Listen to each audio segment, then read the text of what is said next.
Hello friends, इस video में हम बात करेंगे मई 2024 के क्वेश्चन पेपर की, जो कि CA inter cost and management accounting के ऊपर आया है। तो मई 24 में जो एक्चुअल में क्वेश्चन पेपर एग्जाम के अंदर आया है, हम उसको प्रॉपर्ली सॉल्व करेंगे। हम सारे क्वेश्चन सॉल्व करेंगे, एक भी क्वेश्चन नहीं छोड़ेंगे, और हर क्वेश्चन का जो आंसर है वो बहुत ही सिंप्लीफाइड फॉर्म में आपको मैं दूंगा, और आंसर मैं आपको दूंगा प्रॉपर्ली रिटन फॉर्मेट के अंदर। तो आपको नोट करने की रिक्वायरमेंट तो नहीं है, फिर भी अगर आप समझने के पर्पज से नोट करना चाहते हो आंसर को, तो आप नोट कर सकते हैं। तो बेसिकली क्या है इस वीडियो के अंदर, इस वीडियो में बात करने वाले हैं हम मई 2024 का जो क्वेश्चन पेपर एग्जाम में आया था उसके बारे में। तो ध्यान देना, मैं सारे क्वेश्चंस की बात करूंगा इस वाले वीडियो के अंदर। और एग्जाम में जो रियल क्वेश्चन पेपर आता है ना, एग्जाम में जब रियल क्वेश्चन पेपर आता है ना, तो हमें पता पड़ता है कि जो बुक्स मैंने आपको दी है, या फिर जो कॉन्सेप्ट की क्लैरिटी मैंने आपको दी है, या जो प्रैक्टिस मैंने आपको करवाई है, क्या वो सफिशिएंट है। और हर बार ऐसा होता है कि वो सफिशिएंट होती है। उसके पीछे सिंपल से रीजन है कि कॉन्सेप्ट को मैं डीप में कवर करता हूं, प्रॉपर्ली समझाता हूं, लॉजिक बताता हूं, उसके बाद फॉर्मूले को लिखवाता हूं, और मजे की बात है फॉर्मूले को याद करने की ट्रिक भी बताता हूं। तो एग्जाम में सब चीजें काम करेंगे। कॉन्सेप्ट क्लैरिटी है, हाँ जी है। फॉर्मूला याद है, हाँ जी है। फॉर्मूला याद करने की ट्रिक है, हाँ जी है। क्वेश्चन सॉल्व करने की ट्रिक है, हाँ जी है। तो अगर आप इसको इंप्लीमेंट करेंगे तो एग्जाम में अच्छे नंबर लेकर आएंगे। और अच्छे नंबर से मतलब मेरा इतना नहीं 60 नंबर 70 नंबर, मैं बात करता हूं 100 नंबर की। कॉस्टिंग में 100 में से 100 नंबर लेकर आ सकते हैं आप। अच्छा, क्यों? इसके पीछे कारण क्या है? कॉन्सेप्ट क्लैरिटी के बाद हम क्या करते हैं, आईसीआई का पूरा स्टडी मैट क्लास में कवर कर लिया, सारे आरटीपीस कवर कर लिए, सारे प्रीवियस क्वेश्चन पेपर कवर कर लिए, एक्स्ट्रा प्रैक्टिस क्वेश्चंस कवर कर लिए, क्वेश्चन कवर कर लिए। उसके अलावा कुछ क्वेश्चन मैंने खुद से बनाए हैं ताकि मैं आपको कॉन्सेप्ट की डीप अंडरस्टैंडिंग दे सकूं, वो हमने कर लिए। सारे कैटेगरी एक क्वेश्चन हमने कर लिए। तो बचा क्या? सब कुछ कर लेने के बाद मॉक टेस्ट पेपर हमने कर लिए। सब कुछ कर लेने के बाद एग्जाम के अंदर ऐसा हो ही नहीं सकता कि आपको कोई भी क्वेश्चन कॉस्टिंग पेपर डिफिकल्ट लगे। वो डिफिकल्ट तभी लगेगा जब आपने मेरी बातों को फॉलो नहीं किया होगा, या फिर मैंने जैसे बोला रिवाइज करो, कैटेगराइज करो, आपने नहीं किया होगा, या प्रॉपर प्रैक्टिस नहीं की होगी आपने। लेकिन अगर आपने वो सब किया जो मैंने बोला है, तो जाहिर सी बात है आपको कॉस्टिंग का पेपर एग्जाम में ईजी लगने ही वाला है। तो यहां पे बात करता हूं मैं मई 24 के क्वेश्चन पेपर की एग्जाम में आया था। देखो, एक तो इसका था एमसीक्यू वाला पार्ट, और यह है मेन डिस्क्रिप्टिव वाला पार्ट। तो यहां बात मैं किसे कर रहा हूं, यहां पर मैं बात कर रहा हूं डिस्क्रिप्टिव वाले पार्ट की, बिकॉज आईसीआई ने डिस्क्रिप्टिव वाले क्वेश्चन ही मार्केट में आउट किए हैं। एमसीक्यू वाले क्वेश्चन अभी उन्होंने निकाले नहीं है। तो क्वेश्चन नंबर 1 से लेकर क्वेश्चन नंबर 5 तक है। क्वेश्चन नंबर 1 के 3 पार्ट थे, पार्ट ए, पार्ट बी और पार्ट सी। क्वेश्चन नंबर 2 के 2 पार्ट थे, part A, part B. Question number 3 का ए पार्ट, क्वेश्चन नंबर 3 का बी पार्ट, क्वेश्चन नंबर 4 का ए, 4 का बी, और 5 का ए, 5 का बी। इन पांचों क्वेश्चन में से आपको अटेम्प्ट करना था अपना कॉस्टिंग का पेपर। अब मैं जरा बात कर लेता हूं कि पहला सवाल तो आपको याद होगा, क्या सर ये पूरे का पूरा क्वेश्चन पेपर को सॉल्व करना चाहिए? तो देखो, मैं आपको बोलूंगा कि इस पूरे के पूरे क्वेश्चन पेपर को अगर आप एक बार खुद से सॉल्व कर लोगे, ये मानते हुए कि एग्जाम में सेम पेपर आपका आ गया है, तो आपको ये पता पड़ जाएगा कि आपकी प्रिपरेशन किस लेवल की है। क्या एग्जाम के अंदर आप अपना स्ट्रेस मेंटेन कर पा रहे हैं? क्या एग्जाम के अंदर आप अपनी स्पीड मेंटेन कर पा रहे हैं? क्या एग्जाम के अंदर आप प्रॉपर्ली लिख पा रहे हैं? कोई टेंशन तो नहीं है आपको मन के अंदर? आपका मन शांत है ना वहां पर, ताकि आप क्वेश्चंस को पढ़कर आराम से फॉर्मूले को रिकॉल करके किस चैप्टर का रिकॉल करके कर पा रहे कि नहीं कर पा रहे। तो इस व्यू पॉइंट से आपको ये क्वेश्चन पेपर एक बार सिर्फ क्वेश्चन लेकर खुद से 3 घंटे में बैठकर सॉल्व करना चाहिए। ठीक है, अब सवाल ये, अगर टाइम कम है तो मैं आपको बताता हूं, सारे क्वेश्चन सॉल्व करूंगा, आपको सबके आंसर से मैं दूंगा रिटन फॉर्मेट के अंदर, तो आपको नोट करने की जरूरत भी नहीं है। और खास बात, ये जितने भी क्वेश्चन आपके एग्जाम में आए थे, इनमें से कोई भी क्वेश्चन ऐसा नहीं है जो मैंने आपको नहीं करवाया हो, या फिर जो हमारे स्टडी मैट में या क्लासेस में कवर ना हो। इसके अंदर क्वेश्चन नंबर 1 की बात करूं, क्वेश्चन नंबर 1 की बात करूं, किसी क्वेश्चन की बात कर लूं, ऐसा कोई क्वेश्चन है ही नहीं जो हमने क्लास में कवर नहीं करवाया। सबका लिखा है मैंने, similar question available in study mat, similar question available in study mat, similar question available in study mat, similar question available in study mat, and सारे के सारे similar question available in study mat. यहां पे 2 जगह मैंने लिखा है कि यू कैन इजीली सॉल्व। यहां पर क्या है, ये जो क्वेश्चन है क्वेश्चन नंबर 1 भी इतना कंसेप्चुअल क्वेश्चन है कि अगर आपने एग्जाम में बैठने से पहले क्वेश्चन की प्रैक्टिस ना भी की होती, और सिर्फ कॉन्सेप्ट आपको क्लियर होते, या आपने कुछ क्वेश्चन की प्रैक्टिस की होती, तो आराम से क्वेश्चन नंबर 1 का बी पार्ट आप कर लेते। उसी तरह क्वेश्चन नंबर 3A, सेम कहानी। अगर आपने मार्जिनल कॉस्टिंग वाले चैप्टर को डीप में ना पढ़ा होता, या आपने बहुत ज्यादा क्वेश्चन की प्रैक्टिस ना की होती, तब भी आप क्वेश्चन नंबर 3A को आसानी से सॉल्व कर लेते with the help of concept. तो कहने का मेरा मतलब यह, यहां पर मैं एक बात कहना चाहता हूं आपको, कई बार बच्चे मुझसे एग्जाम टाइम आते हैं, पूछते हैं सर क्या ये चैप्टर छोड़ दूं, क्या वो चैप्टर छोड़ दूं, क्या वो चैप्टर छोड़ दूं। तो मैं बता रहा हूं, आपको कोई भी चैप्टर को डिफिकल्ट मानते हुए नहीं छोड़ना चाहिए। जैसे बात करता हूं मैं इस वाले वीडियो के अंदर, बात करता हूं मैं मार्जिनल कॉस्टिंग वाले चैप्टर की। अब मार्जिनल कॉस्टिंग वाला जो चैप्टर है ना, मैं मानता हूं इसके अंदर मल्टीपल कॉन्सेप्ट्स हैं, डीप अंडरस्टैंडिंग चाहिए, ज्यादा प्रैक्टिस चाहिए। लेकिन अगर आपने ये सोच के पूरा का पूरा चैप्टर ही छोड़ दिया कि एग्जाम में सर बहुत टाइम लग जाएगा, पढ़ने के अंदर टाइम मेरे पास है नहीं, बहुत डिफिकल्ट लगता है सर, तो अगर 24 में आप बैठे होंगे, मई 24 में अगर आप बैठते तो आपको पता पड़ता कि मार्जिनल कॉस्टिंग के ऊपर जो क्वेश्चन आए ना वो बहुत ज्यादा ईजी था। यानी कि अगर आपने पूरा चैप्टर छोड़ के एग्जाम को अटेम्प्ट करने चले गए तो ऐसा हो सकता है कि उस चैप्टर से बहुत ज्यादा इजी कंसेप्चुअल क्वेश्चन एग्जाम में आ जाए और आप कर ही ना पाओ, क्योंकि आपने कॉन्सेप्ट भी याद नहीं करे, आपने कॉन्सेप्ट समझे भी नहीं, आपने फॉर्मूले भी याद नहीं करे। तो कभी भी किसी भी चैप्टर को पूरे का पूरा छोड़ना बहुत गलत बात है। मैं कभी नहीं चाहता कि आप एक भी कॉन्सेप्ट छोड़ो, बिकॉज कॉस्टिंग पेपर बहुत ज्यादा स्कोरिंग पेपर है। कॉस्टिंग पेपर वो पेपर है जहां पर आप 100 में से 100 नंबर लेके आ सकते हो। तो कॉस्टिंग पेपर में स्कोर करो ना अच्छे से, यहाँ पे स्कोर करो और बाकी में बनाओ अपने एग्रीगेट, तो आपको फायदा होगा, कॉस्टिंग पेपर से होगा। तो कॉस्टिंग पेपर का बेनिफिट आपको पूरा लेना चाहिए, आपको ऐसा बिल्कुल नहीं करना चाहिए कि आपने कोई चैप्टर छोड़ दिया। एक और एग्जाम्पल लेता हूँ, एक चैप्टर है process costing chapter. Process costing chapter, वहां पे अलग अलग कॉन्सेप्ट है ना। तो वहां पर क्या होता है, कई बच्चों को लगता है सर इसके अंदर तो बहुत सारे फॉर्मेट्स हैं, इसमें 3-4 अलग अलग कॉन्सेप्ट है सर, और ये चैप्टर मुश्किल सा लग रहा है, क्या मैं छोड़ दूं एग्जाम के लिए? Again answer is no. अगर आपने प्रोसेस कॉस्टिंग चैप्टर छोड़ दिया और मई 24 के जैसे प्रोसेस कॉस्टिंग वाला क्वेश्चन एग्जाम में आया तो आप हैरान रह जाओगे, बिकॉज कॉन्सेप्ट नंबर 1 से क्वेश्चन उठ के आ गया और इतना इजी क्वेश्चन उठ के आया कि अगर आपने थोड़ी बहुत प्रैक्टिस भी की हो, अगर आपको कॉन्सेप्ट की क्लैरिटी भी हो, तो आप आसानी से प्रोसेस कॉस्टिंग वाला ये क्वेश्चन कर सकते थे। तो कहने का मेरा मतलब है, एग्जाम के लिए कोई भी चैप्टर अपने को छोड़ना बिल्कुल भी नहीं है। हमारे लिए हर चैप्टर इंपॉर्टेंट है।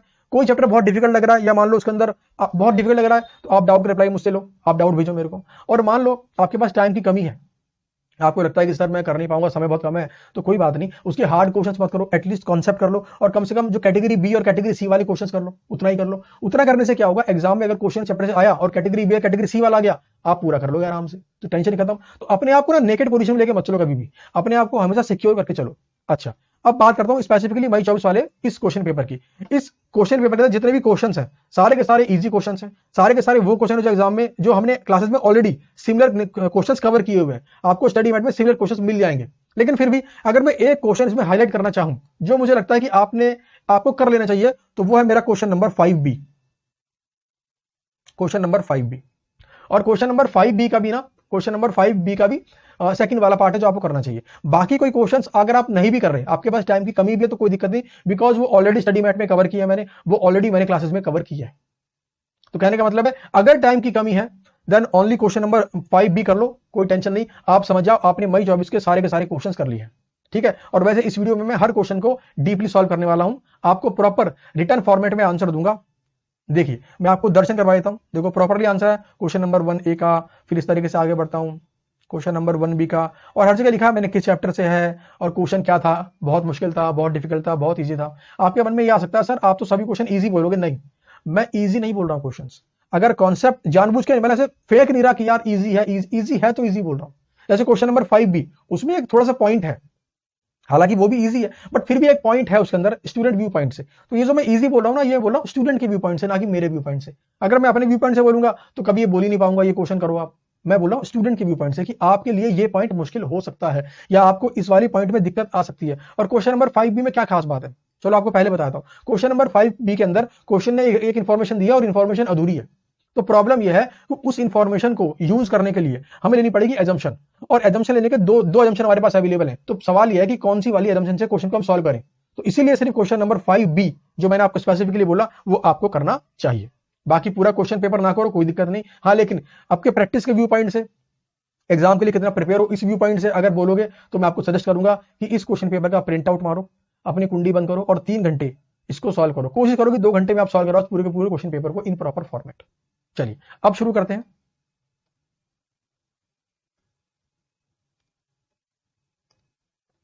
चलिए question number 1A, question number 1A, question number 1A, chapter का नाम है आपका मटेरियल कॉस्ट और कॉन्सेप्ट है आपका इकोनॉमिक ऑर्डर क्वांटिटी। ये वाली बात ही मैंने आपको लिख के दे रखी है, तो आपको इसको भी नोट नहीं करना है। मैंने यहाँ पे लिख के दे रखा है कि किस चैप्टर से था क्वेश्चन और क्या कॉन्सेप्ट था जिसके ऊपर क्वेश्चन था। चलिए जी क्वेश्चन नंबर 1A को करते हैं।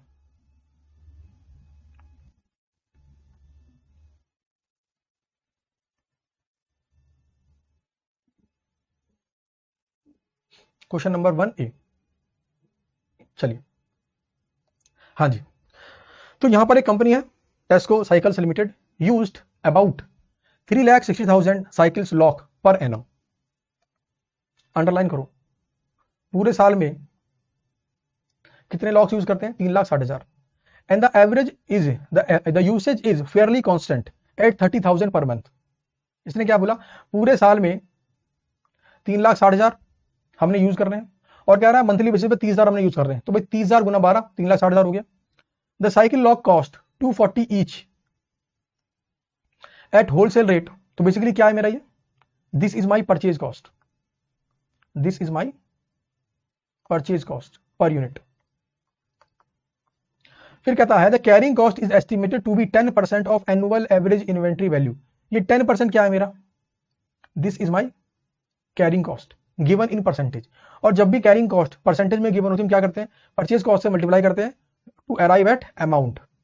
इसके बाद बढ़ता हूं आगे। The cost to place an order is rupees 1200। तो ये 1200 रुपए क्या है मेरी? ये 1200 रुपए मेरी ऑर्डरिंग कॉस्ट। फिर कहता है it takes 45 days to receive delivery from the date of order. अच्छा, आज मैं ऑर्डर करूं तो 45 दिन में माल आएगा। इसे क्या बोलूंगा मैं? Lead time. इसे क्या बोलूंगा मैं? Lead time. कौन सा lead time? Normal lead time. देखो यहां पर क्वेश्चन ने ये नहीं बोला मिनिमम मैक्सिमम, तो ये बेसिकली क्या मेरा? एक नॉर्मल लीड टाइम, या कह सकता हूं उसे average lead time. In order to avoid any kind of disruption in assembly line, safety stock of 6500 cycle locks is always maintained by the company। तो ये क्या मेरा 6500 क्या मेरा? Safety stock. क्वेश्चन हमने यहां पे पढ़ लिया पूरा। सबसे पहले क्वेश्चन ने क्या बोला? अच्छा, assume 360 days in a year. ठीक है। क्वेश्चन नंबर 1 ने बोला, 1 का रिक्वायरमेंट 1 ने बोला इकोनॉमिक ऑर्डर क्वांटिटी निकाल लो। इसके लिए हमें क्या चाहिए? हमें चाहिए ए, ओ और सी। तो देखो ए तो मेरे पास है, कितनी है?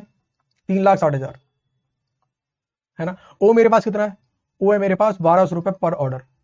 मुझे निकालना है सी, तो किससे मल्टीप्लाई करूं? परचेज कॉस्ट से। तो 240 का 10% कितना आ गया? 24। तो मेरे पास ए भी है, मेरे पास ओ भी है और मेरे पास सी भी है। तो requirement number 1 economic order quantity 2 multiplied by A multiplied by O divide by C. तो ए मेरा कितना है? ए है मेरा 3,60,000 और ओ मेरा कितना है? ओ है मेरा 1,200 और सी मेरा कितना है? 24। सॉल्व कर दो इसको। तो 2 गुना 360 गुना 1,200 डिवाइड बाई 24 और निकाल दिया स्क्वायर रूट। तो ये आ गया मेरा 6,000 यूनिट्स। तो लो जी, ये आंसर है मेरा रिक्वायरमेंट नंबर 1 का इकोनॉमिक ऑर्डर क्वांटिटी। आपको आंसर नोट करने की जरूरत नहीं है, क्योंकि आंसर को मैंने प्रॉपरली आपको दिया है। तो यहां से आप आंसर को वेरीफाई भी कर सकते हैं। ठीक है। तो ए, ओ एंड सी, तो मेरा कितना आ गया? 6,000। इसके बाद बढ़ता हूं आगे। इसके बाद करनी है मुझे रिक्वायरमेंट नंबर 2, निकालना है री ऑर्डर लेवल। अब ध्यान देना, मुझे क्वेश्चन के अंदर सेफ्टी स्टॉक दे रखा है और मुझे क्या निकालना है? री ऑर्डर लेवल। तो मैं इस्तेमाल करूंगा सेफ्टी स्टॉक वाले फॉर्मूले का। तो फॉर्मूला क्या है? Safety stock plus average usage गुना average lead time, average lead time. तो मेरा सेफ्टी स्टॉक कितना है? मेरा सेफ्टी स्टॉक है 6500। तो ये है मेरा सेफ्टी स्टॉक 6500 प्लस मेरा एवरेज यूसेज कितना? तो पूरे साल में कितना है? 3,60,000 और पूरे साल में दिन कितने हैं? 360। तो मैं क्या करूंगा? 3,60,000 डिवाइड बाई 360 दिन, ये आ जाएगा मेरा एवरेज यूसेज। और लीड टाइम मेरा कितना है? 45 डेज। बस इसको सॉल्व कर लो, आ गया आपका रीऑर्डर लेवल। तो आइए, ये रहा safety stock plus average usage गुना एवरेज लीड टाइम। तो ये है सेफ्टी स्टॉक और ये आ गया मेरा एवरेज यूसेज 3,60,000 डिवाइड बाई 360 दिन गुना लीड टाइम 45 डेज। तो आंसर कितना आ गया मेरा? 51,500। चलिए requirement number 3। Requirement number 3, the company has been offered a quantity discount of 2% on purchase of cycle locks provided order size is 30,000 units. Advise whether discount can be accepted और not. तो यहां पर क्या पूछना चाह रहा है वो हमसे? देखो अभी हमने रिक्वायरमेंट नंबर 1 में क्या निकाला? इकोनॉमिक ऑर्डर क्वांटिटी कितना आया मेरा? 6,000। तो हम एक बार में कितना ऑर्डर करेंगे? हम एक बार में ऑर्डर करेंगे 6,000। मगर ये कहता है कि हमें सप्लायर ने ऑफर दिया है अगर एक बार में आप 30,000 का ऑर्डर करोगे तो हम आपको डिस्काउंट देंगे 2% का। तो ये बोल रहा है क्या हमें ऐसा ऑफर एक्सेप्ट करना चाहिए? तो बेसिकली हमसे क्या जानना चाह रहा है? ये हमसे निकलवाना चाह रहा है, ध्यान देना, ये हमसे निकलवाना चाह रहा है जब हम इकोनॉमिक ऑर्डर क्वांटिटी एक बार में ऑर्डर करें 6,000 या फिर हम एक बार में ऑर्डर करें कितना? 30,000। तो हमसे पूछ रहा फायदा है कि नहीं है, हम ऑर्डर करें कि नहीं करें। तो हम क्या करेंगे, हम निकालेंगे टोटल मटेरियल कॉस्ट। उसमें क्या क्या आता है, उसमें आता है एक परचेज कॉस्ट, एक आता है ऑर्डरिंग कॉस्ट और एक आता है कैरिंग कॉस्ट। तीनों को सिंपली ऐड कर देंगे और कंपेयर कर लेंगे। अगर हमें कॉस्ट कम पड़ी तो हम बोलेंगे यस 30,000 ऑर्डर करो, और अगर हमें कॉस्ट कम नहीं पड़ी हम मना कर देंगे। सबसे पहली बात करते हैं, अगर हम 6,000 ऑर्डर करें तो जरा मुझे बताओ पूरे साल में कितने ऑर्डर करने हैं। पूरे साल में ऑर्डर करने हैं 3,60,000।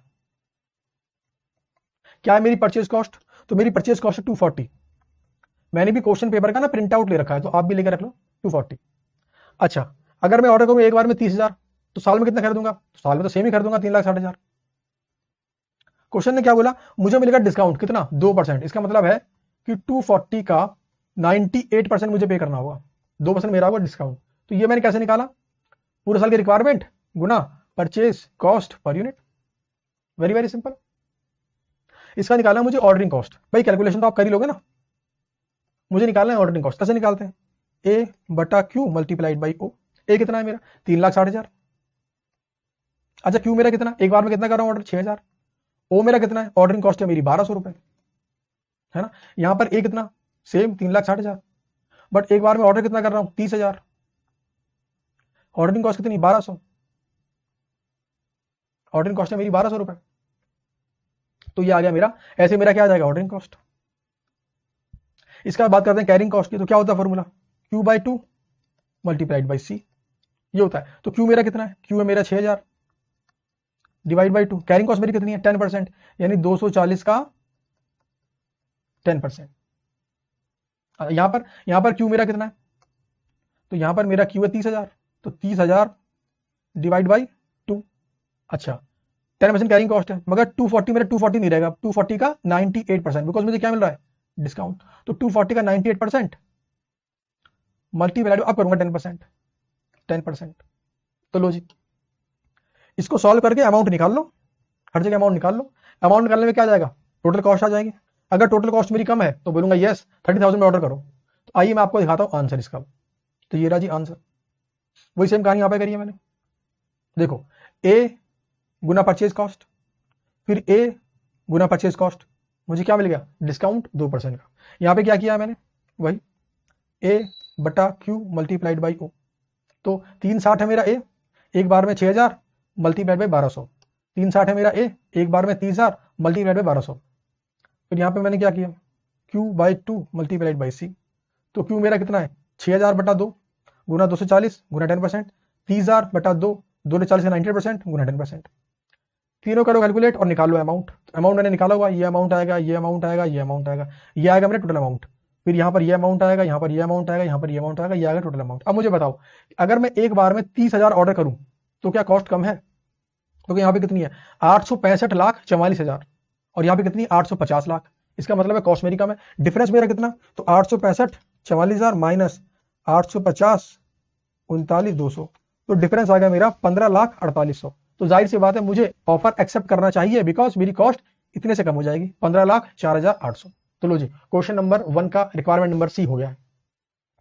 क्वेश्चन को पूरी तरह सॉल्व करने के बाद आपको बात समझ में आ गई। क्वेश्चन नंबर 1 आपने ऑलरेडी किया हुआ है, ये क्वेश्चन स्टडी मैट में भी है और ये क्वेश्चन मैंने क्लासेस में भी करवाया है, तो आपने ऑलरेडी किया हुआ है। तो क्वेश्चन नंबर 1 का ए पार्ट आप आराम से तीनों सॉल्व कर लेते। चलिए अब बढ़ते हैं जी आगे, अब बढ़ते हैं आगे। इसके बाद बात करते हैं क्वेश्चन नंबर 1 बी की। इसके बाद बात करेंगे क्वेश्चन नंबर 1 बी।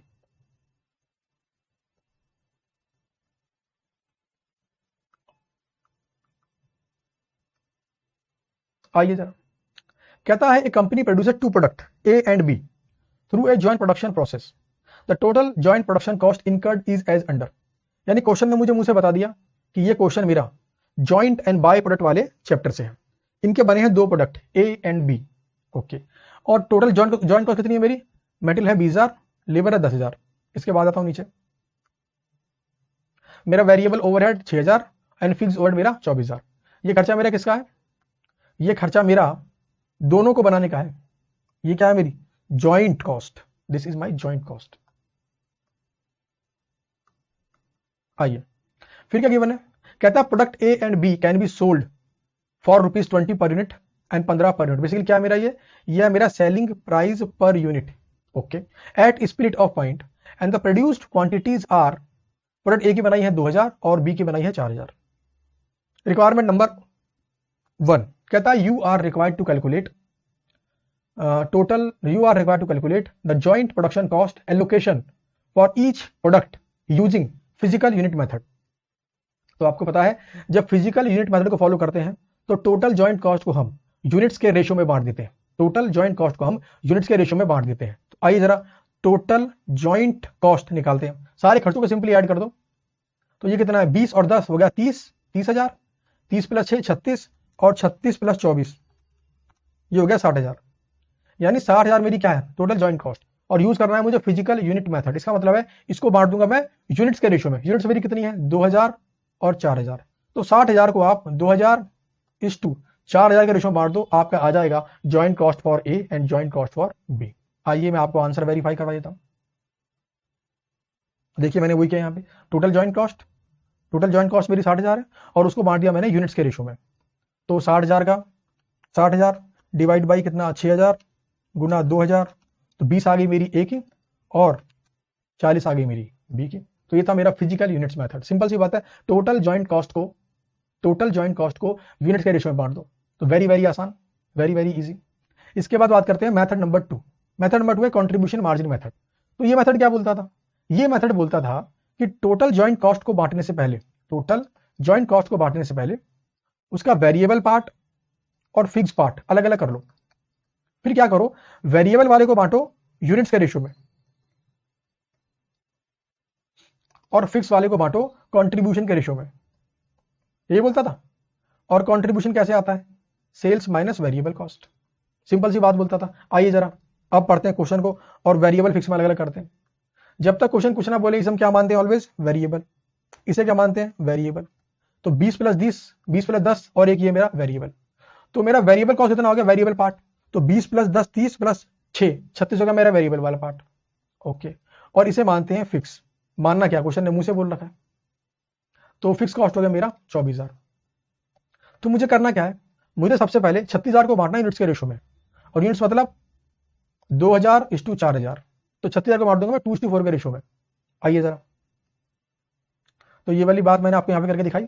ये है मेरा वेरिएबल पार्ट 36,000 और ये है मेरा फिक्स पार्ट। सबसे पहले मैंने वेरिएबल वाले पार्ट को बांट दिया यूनिट्स के रेशियो में। ये यूनिट्स, ए की 2000, बी की 4000, टोटल 6000। तो 36,000 डिवाइड बाई 6 गुना 2, तो 12 आ गया मेरा ए का वेरिएबल कॉस्ट। ये कौन सा पोर्शन है, ये पोर्शन है वेरिएबल।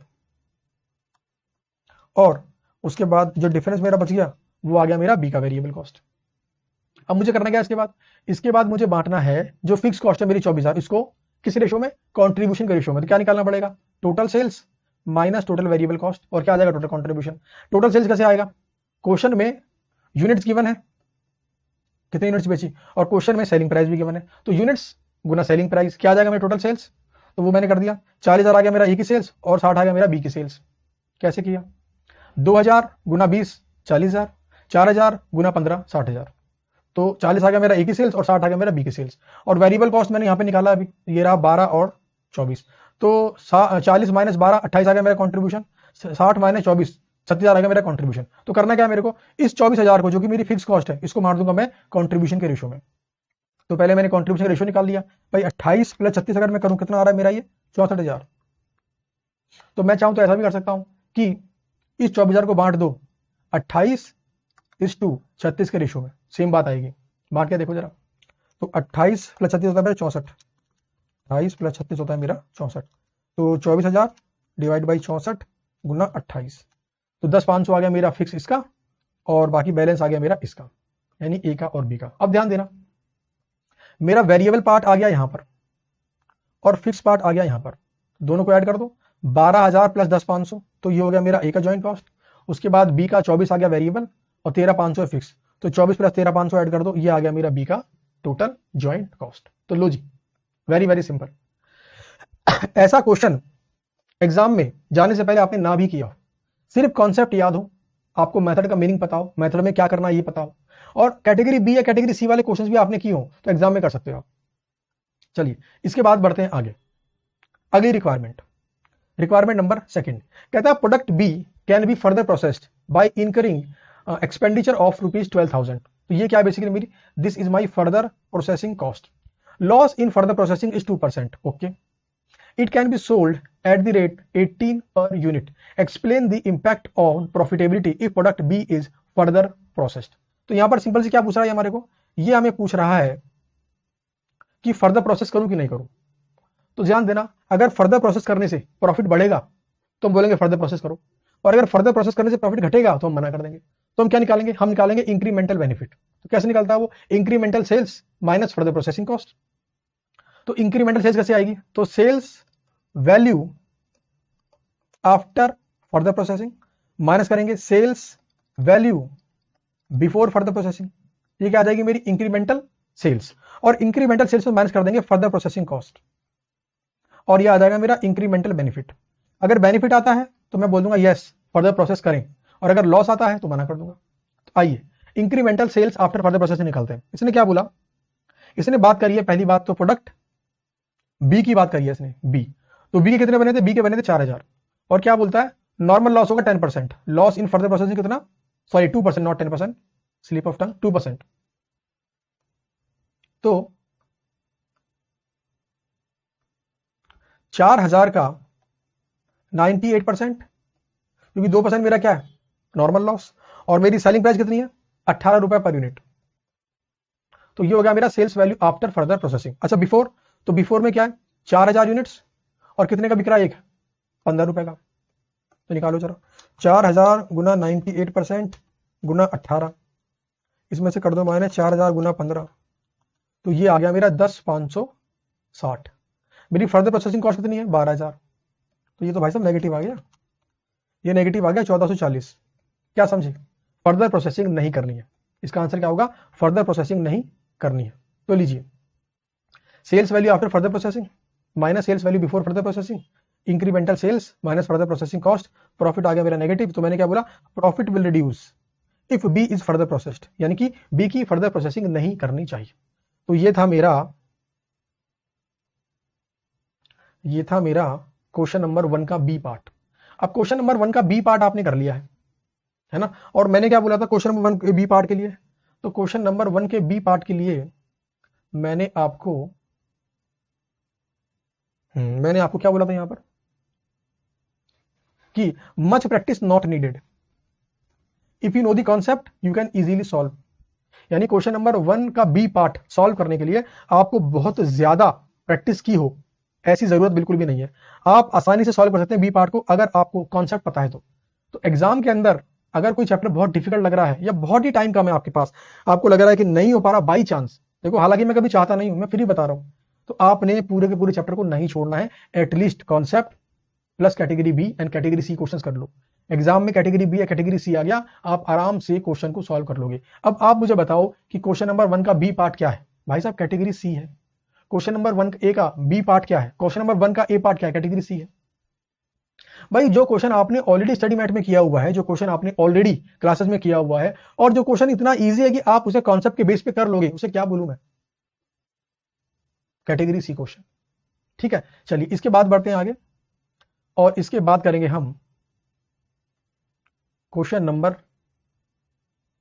1 का सी पार्ट. क्वेश्चन नंबर 1 का सी पार्ट. क्वेश्चन नंबर 1 का सी पार्ट आपका बजट चैप्टर से है. और अगर आपको याद हो, बजट चैप्टर में हमने कुछ रेशो निकालने के फॉर्मूले याद किए थे या उनका मीनिंग समझा था. तो ये क्वेश्चन उसी के ऊपर बेस्ड है. तो एग्जाम में अगर आपको फॉर्मूले याद है और आपने स्टडी मैट का वो वाला क्वेश्चन किया हुआ है जो मैंने क्लास में करवाया आपको, बड़ा वाला क्वेश्चन, अगर उसकी डेप्थ आपने समझी हुई है तो आप इस वाले क्वेश्चन को बहुत आसानी से कर सकते हो. कुछ भी डिफिकल्ट नहीं है इस सी पार्ट के अंदर. चलिए पढ़ते हैं क्वेश्चन को. Following data is available for XYZ limited for the month of Feb 2024. हमें given standard working hours 8 hours per day of 6 days per week. क्या मतलब, एक हफ्ते में 6 दिन काम होना चाहिए और एक दिन में 8 घंटे काम होना चाहिए. Number of weeks in a month, एक महीने में 4 हफ्ते काम होना चाहिए. फिर हमें गिवन है मैक्सिमम कैपेसिटी, फिर हमें गिवन है एक्चुअल वर्किंग. ध्यान देना, हम पे कैपेसिटी कितनी थी मैक्सिमम, हम 150 इंप्लॉय से काम करवा सकते थे. हमारी मैक्सिमम कैपेसिटी कितनी, 150 इंप्लॉयज की, बट एक्चुअल में कितने काम कर रहे हैं, ओनली 125. फिर हमें गिवन है actual usage of budgeted capacity ratio. मुझे क्या गिवन है, actual usage of budgeted capacity ratio. अब ध्यान देना, क्योंकि क्वेश्चन के अंदर मुझे रेशो गिवन है, तो इससे मैं समझ गया है तो ये वो फॉर्मूले वाला क्वेश्चन है, तो ये वो रेशो वाला क्वेश्चन, बट ये कौन सा क्वेश्चन है, ये है रिवर्स टाइप क्वेश्चन, ये है रिवर्स टाइप क्वेश्चन। और एग्जाम्स के अंदर इन फ्यूचर जो भी अटेम्प्ट आप देने वाले हो, इस बात को ध्यान रखना कि धीरे धीरे आईसीएआई आपको सीधे नहीं पूछेगा, आपको रिवर्स क्वेश्चन पूछेगा। इसका मतलब क्या होता है, देखो नॉर्मली क्या होता है, हमें डेटा गिवन होता है और डेटा के बेस पर हम निकालते हैं मान लो कुछ रेशोज या कुछ वेरिएंस। अगर बात करूं मैं स्टैंडर्ड कॉस्टिंग वाले चैप्टर की, तो पहले ये होता था, हमें डेटा गिवन होता था, हम निकालते थे, या तो रेशो निकालते थे या वेरिएंस निकालते थे। अब क्या हो गया, धीरे धीरे हमें ना कुछ डेटा गिवन होता है और कुछ डेटा मिसिंग होता है, ये मिसिंग है। हमें ना कुछ रेशोज गिवन होते हैं और कुछ रेशोज मिसिंग होते हैं या कुछ वेरिएंस मिसिंग होते हैं, और हमें आईसीएआई बोलता है ये निकालो, हमें बोलता है ये निकालो। तो इन फ्यूचर इस तरीके के क्वेश्चंस एग्जाम में ज्यादा आएंगे, बिकॉज सीए का लेवल धीरे धीरे बढ़ते जा रहा है। और इन क्वेश्चंस को मैं बोलता हूं रिवर्स टाइप क्वेश्चंस। कौन से, रिवर्स टाइप क्वेश्चंस। यानी यहां पर क्या होगा, आप आंसर से डेटा निकालोगे, यानी आंसर से क्वेश्चन पे जाओगे आप। तो यह है मेरा रिवर्स टाइप क्वेश्चन। तो क्वेश्चन नंबर 1 का सी पार्ट ऐसा था, बट वेरी वेरी इजी। सबसे पहले मुझे क्या गिवन है, मुझे गिवन है actual usage of budgeted capacity ratio. इसका फॉर्मूला क्या था, इसका फॉर्मूला था actual working hours divide by budgeted working hours. Budgeted working hours याद है formula, actual working hours divide by budgeted working hours, ये फॉर्मूला। अच्छा, इसके बाद बात करते हैं एफिशिएंसी रेशियो की। हमें गिवन है एफिशिएंसी रेशियो, कितना गिवन है, 110%। इसका फॉर्मूला क्या है, इसका फॉर्मूला है standard hours for actual output divide by actual working hours, ये फॉर्मूला है।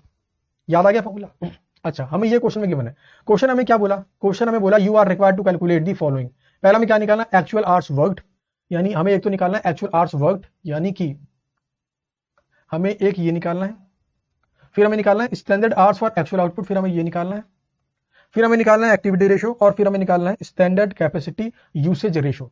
फिर हमें क्या निकालना है, स्टैंडर्ड कैपेसिटी यूसेज रेशो। इसका फॉर्मूला क्या था, स्टैंडर्ड कैपेसिटी यूसेज रेशो, इसका फॉर्मूला था budgeted working hours divide by maximum hours गुना 100। ओके, तो ये हमने पूरा क्वेश्चन पढ़ लिया। सबसे पहले मुझे बात बताओ, क्वेश्चन के अंदर मुझे गिवन है आपके एक्चुअल एम्प्लॉय कितने काम करें, 125। तो अगर मैं निकालना चाहूं बजटेड वर्किंग आवर्स, अगर मैं निकालना चाहूं बजटेड वर्किंग आवर्स, तो क्या निकाल पाना पॉसिबल है। तो ध्यान दीजिए, इस इंफॉर्मेशन के बेस पर निकाल रहा हूं बजटेड वर्किंग आवर्स। तो देखो 125 एम्प्लॉय है, 125 एम्प्लॉय को कितने घंटे काम करना चाहिए था एज पर बजट। तो 125 एम्प्लॉय हैं, पूरे महीने में 4 वीक, और एक वीक में 6 डेज, और एक दिन में 8 घंटे। तो निकालो जरा, 125 गुना 4 गुना 6 गुना 8, तो ये आ गया मेरा 24,000 घंटे। तो ये आ गया मेरा 24,000 घंटे। बात समझ में आई। अब जरा ध्यान दो, मेरे को गिवन है actual usage of budgeted capacity ratio कितना, 86%। ये वाली फिगर मैंने निकाल लिया, बजटेड वर्किंग आवर्स कितना, 24,000 घंटे। तो क्या मैं AHW निकाल सकता हूं, AHW आराम से निकाल लूंगा। तो ध्यान देना, क्या करूं, यहीं पे करवा दूं क्या, इसको मिटाकर मैं ऊपर लिख देता हूं ताकि थोड़ा स्पेस यहीं बन जाएगा। यहां पे लिख देता हूं मैं 125 एम्प्लॉय, एक महीने में 4 वीक, एक वीक में 6 दिन, और एक दिन में 8 घंटे। तो ये आ गया मेरा 125 गुना 4 गुना 6 गुना 8, ये आ गया मेरा 24,000 घंटे। तो यानी कि मैंने ये निकाल लिया। तो इसका मतलब क्या हुआ, AWH डिवाइड बाय 24,000।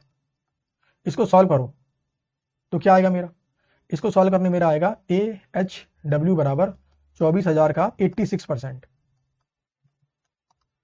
कितना आ गया ये आ गया मेरा 20,640 घंटे, 20,640 घंटे। तो लो जी, इसका आंसर आ गया मेरा 20,640 घंटे। अब मुझे क्या निकालना है, मुझे निकालना है standard hours for actual output. मुझे क्या गिवन है, एफिशिएंसी रेशो, और मैंने एक्चुअल वर्किंग आवर्स भी निकाल लिया। ये कितना है मेरा 20,640। तो मुझे बताओ, क्या इसका इस्तेमाल करके आप standard hours for actual output निकाल सकते हो। Answer is yes. तो standard hours for actual output बराबर होगा 640 का 110%, तो ये कितना आ गया, ये आ गया मेरा 22,704, 22,704। तो लो जी, इसका आंसर भी आ गया 22,704। आप टेंशन मत लेना, आंसर आपको मैंने प्रॉपर रिटर्न फॉर्मेट में दिए हुए हैं। इसके बाद मुझे निकालना है एक्टिविटी रेशो। एक्टिविटी रेशो, आइए जरा एक्टिविटी रेशो। तो एक्टिविटी रेशो यहां पे लिख देता हूं मैं।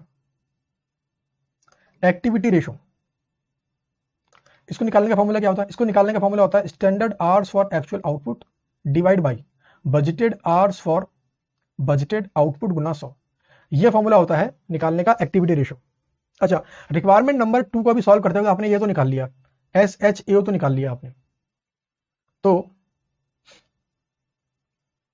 इसके अंदर आपने 22,704 घंटे तो निकाल लिया। अच्छा, इसके बाद budgeted hours for budgeted hours for budgeted output, ये आपने अभी निकाला था यहां पर 24,000 घंटे, ये रहा 24,000 घंटे बजटेड वर्किंग आवर्स।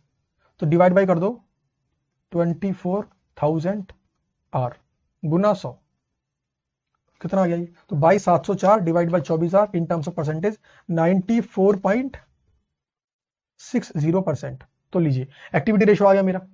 इसके बाद मुझे निकालना है अगला स्टैंडर्ड कैपेसिटी यूसेज रेशो। आइए जरा यहां पे लिख लेता हूं मैं, स्टैंडर्ड कैपेसिटी यूसेज रेशो। इसको निकालने का फॉर्मूला क्या? Budgeted working hours divide by maximum hours गुना 100।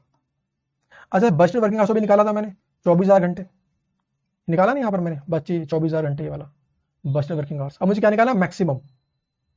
तो मैक्सिमम मतलब depending upon maximum number of employees. तो मेरे मैक्सिमम एम्प्लॉइज कितने हैं? 150। तो देखो, अगर 150 एम्प्लॉय काम करें तो कितने घंटे मैक्सिमम काम कर सकते हैं? तो 150 एम्प्लॉय एक महीने में 4 वीक और एक वीक में 8 दिन, रुक जाओ, एक वीक में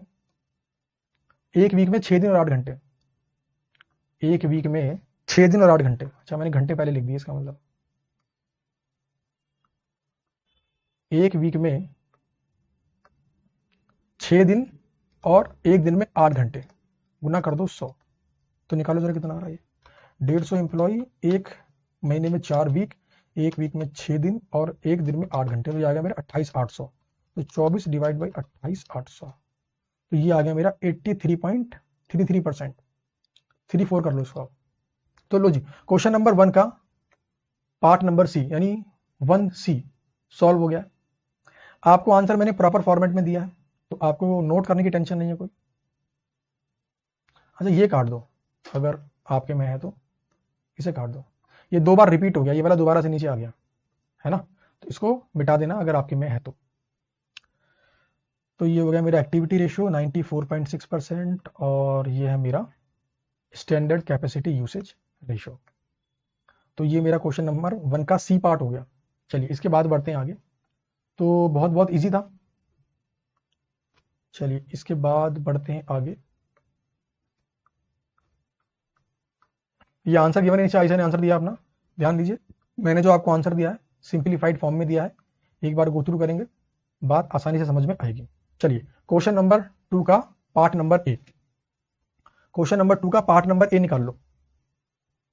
क्वेश्चन नंबर 2 का पार्ट नंबर ए, ये हमारा एक्टिविटी बेस्ड कॉस्टिंग वाले चैप्टर से है और ऐसा सिमिलर क्वेश्चन आपने ऑलरेडी किया हुआ है। कैटेगरी सी क्वेश्चन था, इसमें कुछ भी डिफिकल्ट नहीं है। चलिए अब पढ़ते हैं क्वेश्चन को।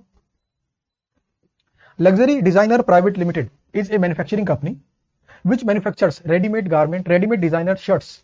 It has 4 customers, 2 wholesale category customer and 2 retail category customer. अच्छा, इनके 4 कस्टमर हैं। Okay, it has developed the following activity based costing system. Underline करो word activity based costing system.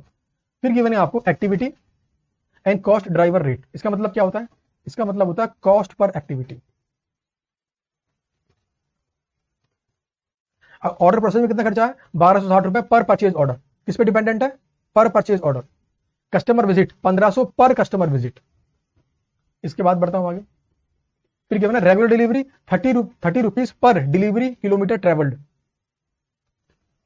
फिर उसके बाद है एक्सपीडिएटेड डिलीवरी 4490 पर एक्सपीडिएटेड डिलीवरी।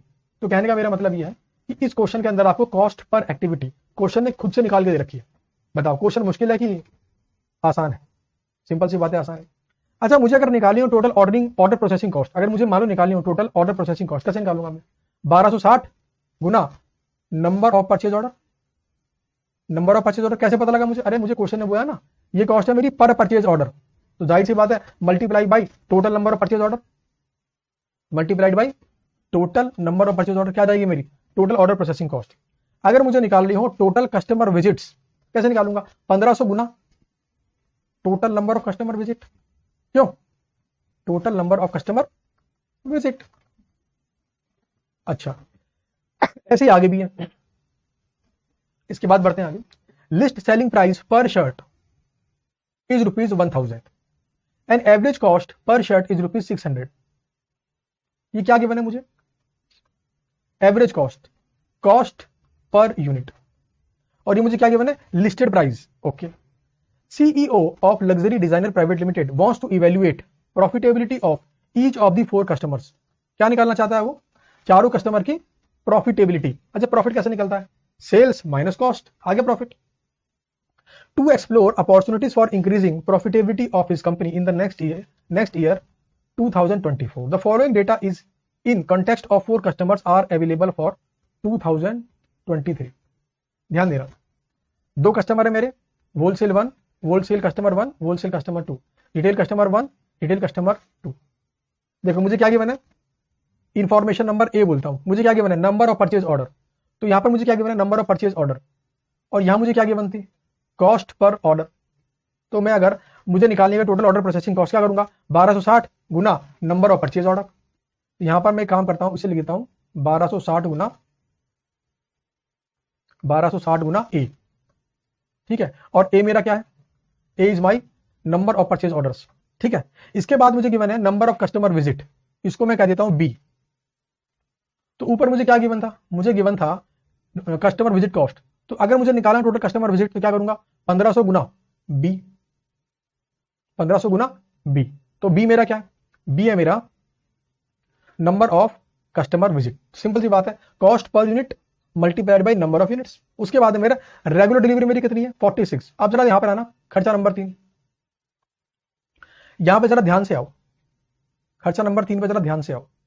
खर्चा नंबर 3 है रेगुलर डिलीवरी कॉस्ट। तो अगर मुझे निकालनी हो टोटल रेगुलर डिलीवरी कॉस्ट, तो यहां पे क्या बोला है? 30 पर डिलीवरी, और किलोमीटर भी है, मतलब पर डिलीवरी पर किलोमीटर। ओके, और ये क्या है मेरा? Regular delivery. और इसके नीचे क्या गिवन है? किलोमीटर ट्रेवल्ड पर डिलीवरी। इसका मतलब है इसको मैं अगर कह दूं सी और इसको मैं अगर कह दूं डी, तो मुझे टोटल रेगुलर डिलीवरी कॉस्ट निकालने के लिए 30 को मल्टीप्लाई करना पड़ेगा ई से भी और डी से भी, बिकॉज यहां पर डिलीवरी किलोमीटर है। ओके, तो सी गुना डी। अच्छा, इसके बाद अगला है मेरा एक्सपीडिएटेड डिलीवरी यानी इमरजेंसी डिलीवरी। तो ये मेरा ई बोले था उसको मैं। ऊपर मुझे क्या गिवन है? तो यहां पे निकालना टोटल एक्सपीडिएटेड डिलीवरी कॉस्ट क्या करूंगा? 4490 गुना ई। सिंपल सी बात है। इसके बाद बढ़ता हूं आगे। इसके बाद मुझे गिवन है एवरेज नंबर ऑफ शर्ट्स पर शर्ट और एवरेज सेलिंग प्राइस पर शर्ट। जरा ध्यान देना, ये मुझे क्या गिवन है? Average number of shirts. तो ये बेसिकली क्या है मेरा? दिस इज माई यूनिट्स, इसको मैं कहता हूं एफ। और ध्यान देना, ये यहां पे लिखा है पर शर्ट, बट यहां पर ये पर शर्ट नहीं है, पर ऑर्डर है। ये टाइपिंग मिस्टेक है, आईसीआई के अंदर टाइपिंग मिस्टेक है। एवरेज नंबर ऑफ शर्ट पर ऑर्डर।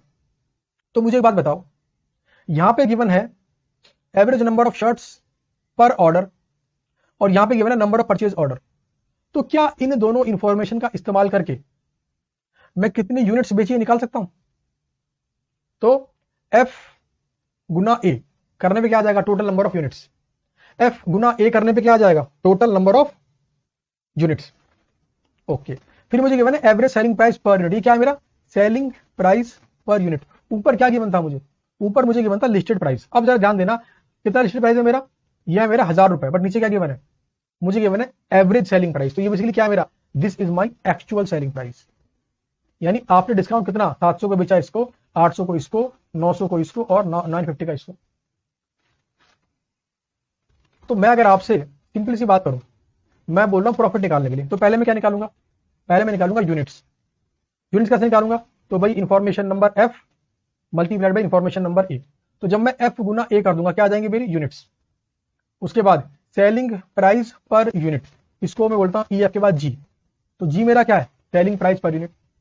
बात आगे समझ में, यूनिट्स गुना सेलिंग प्राइस करने में क्या आ जाएगा टोटल सेल्स। बताओ यहां तक कुछ डिफिकल्ट है भाई। एफ गुना ए करूंगा तो क्या आ जाएगा मेरा टोटल नंबर ऑफ यूनिट्स, और यूनिट्स को मल्टीप्लाई कर दूंगा विद सेलिंग प्राइस पर क्या आ जाएगा मेरा टोटल सेल्स। अच्छा इसमें से मुझे क्या करनी है माइनस सारी की सारी कॉस्ट। तो सबसे पहले करता हूं माइनस परचेज कॉस्ट, जो कि मेरी कितनी है 600 रुपए पर यूनिट। तो ध्यान देना अगेन 600 रुपए पर यूनिट। तो मैं क्या करूंगा यहां पर 600 गुना यूनिट्स। यूनिट्स मेरी कहां पर है तो यूनिट्स मैंने ये निकाल रखी, ये है मेरी यूनिट्स। मैं आपको आंसर समझा रहा हूं। तो 600 गुना यूनिट्स, फिर मुझे कौन से खर्चे करने हैं माइनस, मुझे करने हैं ये 4 खर्चे माइनस, 2 तो ये वाले और 2 ये वाले। अच्छा कैसे निकालें टोटल कॉस्ट, ये मैंने आपको बता ही दिया। तो आइए आपको मैं एक बार आंसर वेरीफाई करवा देता हूं इसका।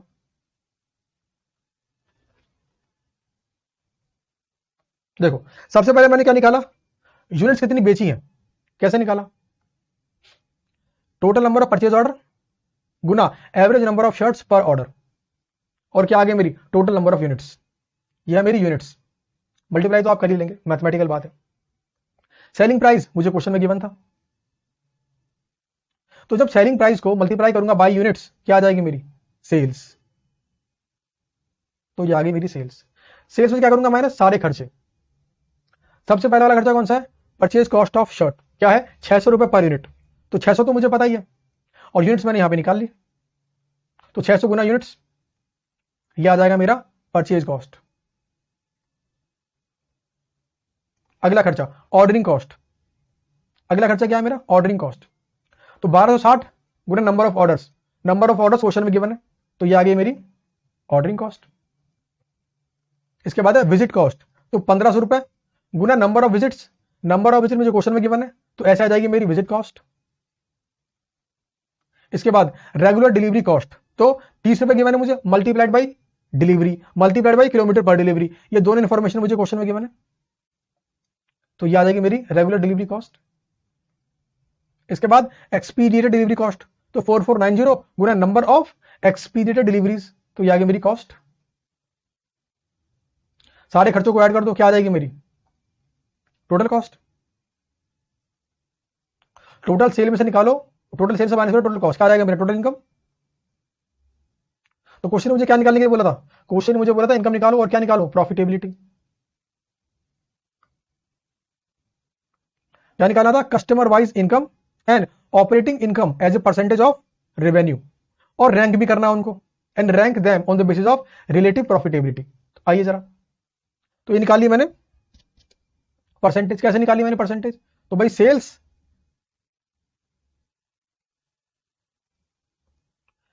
इनकम डिवाइड बाय सेल्स गुना 100, तो ये आ गया मेरा कितना परसेंट सेल्स पे कमा रहे हैं हम। आइए रैंक देता हूं, रैंक जो सबसे ज्यादा कमा रहा है ये कमा रहा है रैंक 1, इसके बाद रैंक 2, इसके बाद रैंक 3, इसके बाद रैंक 4। तो रैंक दे दिया मैंने। तो लो जी क्वेश्चन नंबर 2 का ए पार्ट हो गया सॉल्व। अब आप बताओ इस एक्टिविटी बेस्ड कॉस्टिंग वाले क्वेश्चन के अंदर क्या कुछ मुश्किल था, आंसर इज नो। चलिए इसके बाद बढ़ते हैं आगे और इसके बाद करते हैं क्वेश्चन नंबर 2 का बी पार्ट।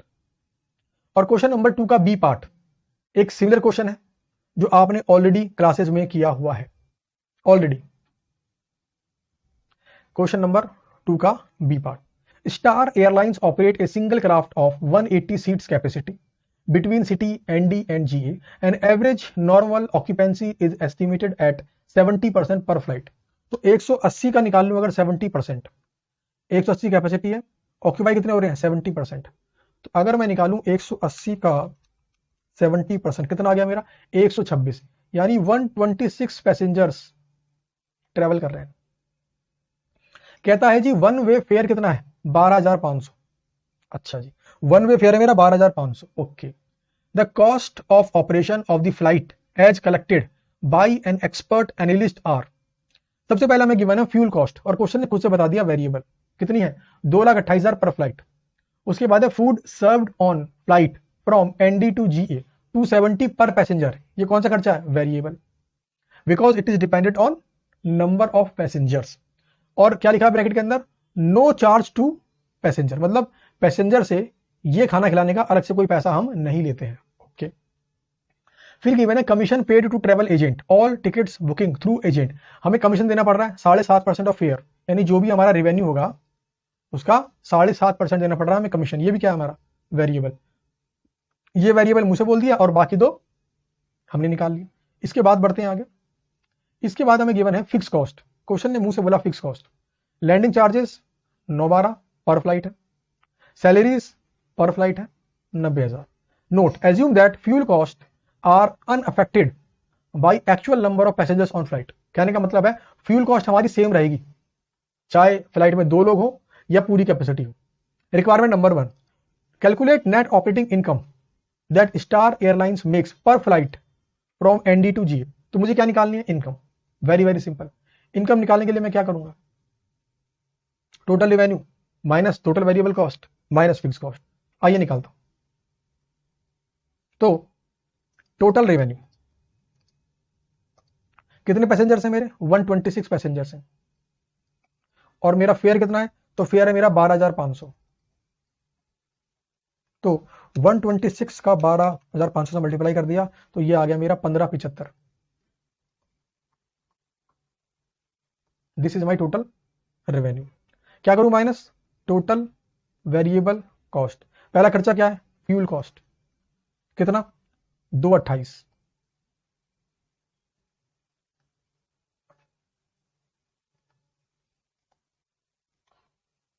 उसके बाद मुझे गिवन है फूड कॉस्ट, कितना है 270 पर पैसेंजर, यानी 126 पैसेंजर गुना 270।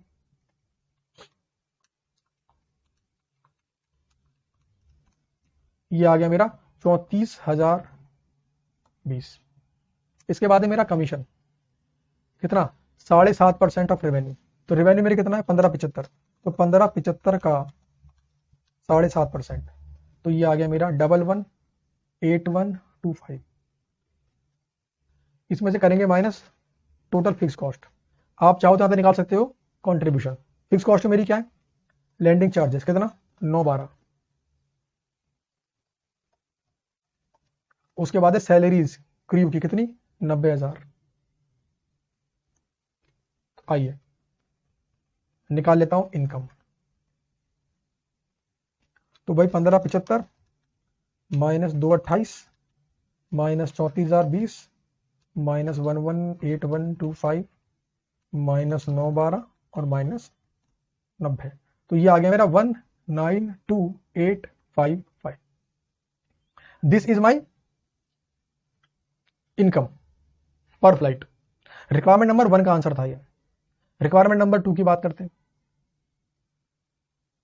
कहता है Star Airline expect that it occupancy will increase to 144 per flight if fare is reduced. अगर हम किराया कम कर दें तो नंबर ऑफ पैसेंजर बढ़ जाएंगे। Advise whether this proposal should be implemented और नॉट।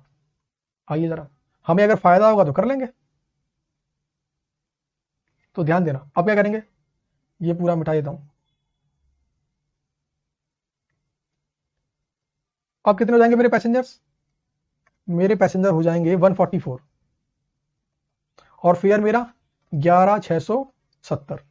तो 144 गुना 11,670 कितना आ गया 16,80,480। अच्छा फ्यूल तो मेरा सेम रहेगा, कितना 228।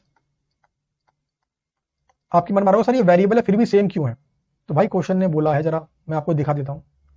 ये नोट पढ़ो, fuel cost will remain same. तो ये है मेरा फ्यूल। फिर बात करते हैं फूड की। तो अब हो गए मेरे 144 पैसेंजर, तो 144 गुना 270 ये कितना आ गया 38,880। कमीशन 7.5%, तो 16,80,480 का 7.5%, तो ये आ गया 126036। और फिक्स कॉस्ट तो मेरी सेम रहेगी। तो निकाल लेता हूं भाई 16,80,480 माइनस 228 126,036 912 और 90,000। तो ये आ गया मेरा 285564। तो अगर इनकम बढ़ रही है तो प्रपोजल एक्सेप्ट करो। तो आइए एक बार मैं आपको इसके आंसर के दर्शन करवाया था। तो ये रहा मेरा रिक्वायरमेंट नंबर 2 का आंसर। कितना आ गया इनकम? 285। पहले कितनी थी? 192। तो इनकम मेरी बढ़ रही है, तो मैं क्या बोलूंगा? यस, इनकम मेरी बढ़ेगी, तो प्रपोजल शुड बी इंप्लीमेंटेड। तो यह है क्वेश्चन नंबर 2 का बी पार्ट। अब आप बताओ, ऐसा सिमिलर क्वेश्चन क्या आपने क्लास में ऑलरेडी किया हुआ नहीं है?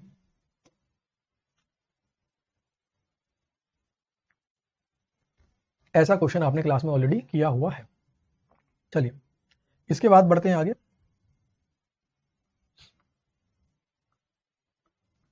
क्वेश्चन नंबर 3 पे आते हैं। Question number 3 conceptual question. Question number 3 is very conceptual question. चलिए जी, क्वेश्चन नंबर 3 का ए पार्ट करते हैं। क्वेश्चन नंबर 3 का ए पार्ट, आइए पढ़ते हैं। रिक्वायरमेंट इसकी है, calculate the profit of the company when factory works at 60%, 70% and 90% capacity level. कहने का मतलब है फैक्ट्री अगर 60% पे काम करे तो कितना प्रॉफिट कमाएगी, 70 पे करे तो कितना कमाएगी, और 90 पे करे तो कितना कमाएगी। हमें निकालना प्रॉफिट, और प्रॉफिट निकालने का सिंपल तरीका होता है total sales minus total cost. Total cost में वेरिएबल कॉस्ट भी होगी, फिक्स कॉस्ट भी होगी। चलिए पढ़ते हैं क्वेश्चन को। A factory is currently working at 60% capacity and produces 12,000 units of a product. अभी 60% पे काम कर रहे हैं और कितना बना रहे हैं? 12,000। और क्वेश्चन ने मुझे क्या बोला? क्वेश्चन ने मुझे बोला है 60%, 70% और 90% पे निकालो प्रॉफिट। 60, 70, 90। तो 60 का मतलब है, ध्यान देना, 60 का मतलब है 12,000 यूनिट्स। तो 70 मतलब क्या? तो 12,000 डिवाइड बाय 60% गुना में 70%। तो 70 का मतलब है 14,000 यूनिट्स डिवाइड बाय 70% गुना 90%। तो 90 का मतलब है 18,000 यूनिट्स। यस। इसके बाद बढ़ते हैं आगे। Management is thinking to increase working capacity either 70 और 90। It is estimated that at both the levels it will be sale all the produced units. यानी जितना बनाएंगे पूरा बेच देंगे। Okay, the other details are as under. Other details are as under. हमें given है at 70% capacity the cost of raw material increases by 4% and selling price falls by 3%। यानी direct material cost per unit and selling price per unit पे change आएगा 70% पर। फिर कहता है at 90% the cost of raw material increase by 5%, यानी फर्क आएगा इसमें और फर्क आएगा सेलिंग प्राइस पर यूनिट में। ओके। फिर कहता है at 60% product cost is 360 and it is sold at 400। तो ध्यान देना, अभी 60% पर अगर मैं बात करूं 60% पर, तो सेलिंग प्राइस कितना है मेरा? 400। ये गिवन है 400 रुपए। 70 पे क्या होगा? 3% कम हो जाएगा, यानी 400 माइनस 3%, ये ना सेलिंग प्राइस फॉल बाई 3%। तो 400 माइनस 3%, तो हो जाएगा 388। और 70% पर फॉल बाई 4%, तो 400 माइनस 4% कितना आ गया? 384। तो अगर मैं यहां पे सेलिंग प्राइस लिखूं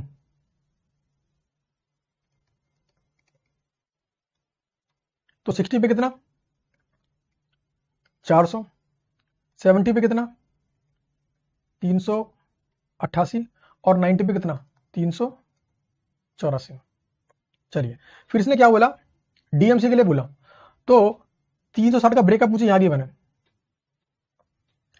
मटेरियल है 200 रुपए, लेबर है 60 रुपए। ओके, तो इसकी अभी डीएमसी कितनी है? डीएमसी, तो डीएमसी अभी है 200 रुपए पर यूनिट। कहां से निकली? यहां से निकली। अच्छा, at 70% DMC will increase by 4%। तो 200 में ऐड कर दो 4%, तो यह आ जाएगा 208। 90 पर ऐड करो 5%, तो 200 में ऐड कर दो 5%, हो जाएगा 210। तो मेरा डीएमसी पर यूनिट अभी कितना है? 200, यहां पर 208 और यहां पर 210। ओके, इसके बाद बढ़ते हैं आगे। Labour cost 60 rupees, okay. इसके बाद नीचे और इंफॉर्मेशन है। Additional advertising cost 20,000 is to be incurred for selling the product above 80% capacity, okay. ये बेसिकली क्या है मेरा, ये मेरा एडिशनल फिक्स कॉस्ट है। आइए ऊपर बात करते हैं। ये क्या है मेरा, direct labour cost per unit. इसके बारे में क्वेश्चन ने कुछ भी नहीं बोला, मतलब सब में सेम रहेगा। ये direct labour cost per unit 60 रुपये रहेगा यहाँ पर, 60 रुपये रहेगा यहाँ पर, और 60 रुपये रहेगा यहाँ पर। इसके बाद बात करते हैं फैक्ट्री ओवरहेड। कहता है 60 रुपये बट 50% फिक्स्ड है। तो बताओ वेरिएबल कितना, फिक्स कितना।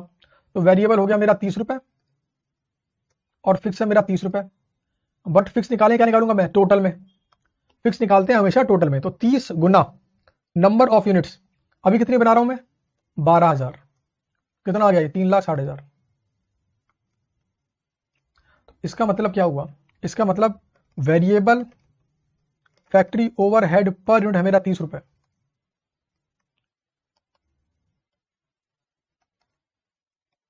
और मेरा फिक्स्ड फैक्ट्री ओवरहेड है 3,60,000 रुपये।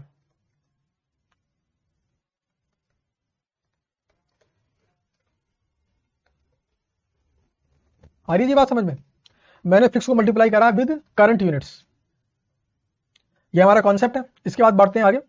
एडमिन एंड सेलिंग 40 रुपीज है, 60% फिक्स है, यानी वेरिएबल कितना, तो 40 का 40%, तो 16 रुपये वेरिएबल है, और फिक्स कितना, तो 40 का 60%, यानी 24 multiplied by number of units. कितनी है मेरी नंबर ऑफ यूनिट्स, 12,000।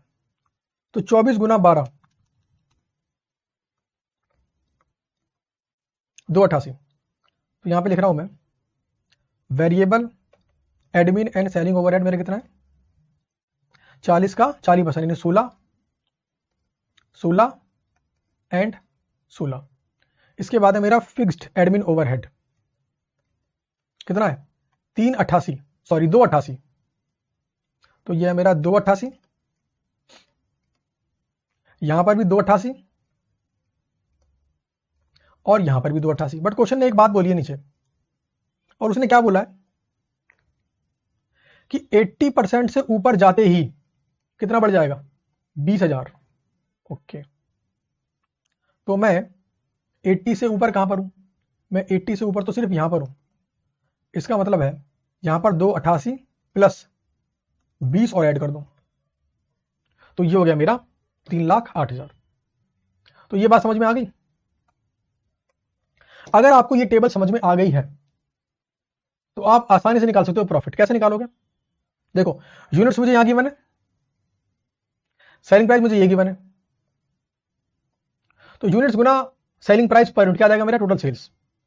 फिर निकालना मुझे वेरिएबल, तो देखो यह है मेरा वेरिएबल, यह है मेरा वेरिएबल, यह है मेरा वेरिएबल, यह है मेरा वेरिएबल, यानी कि ये 4 अमाउंट मेरे वेरिएबल है। एक तो ये, एक ये, एक ये, और एक ये।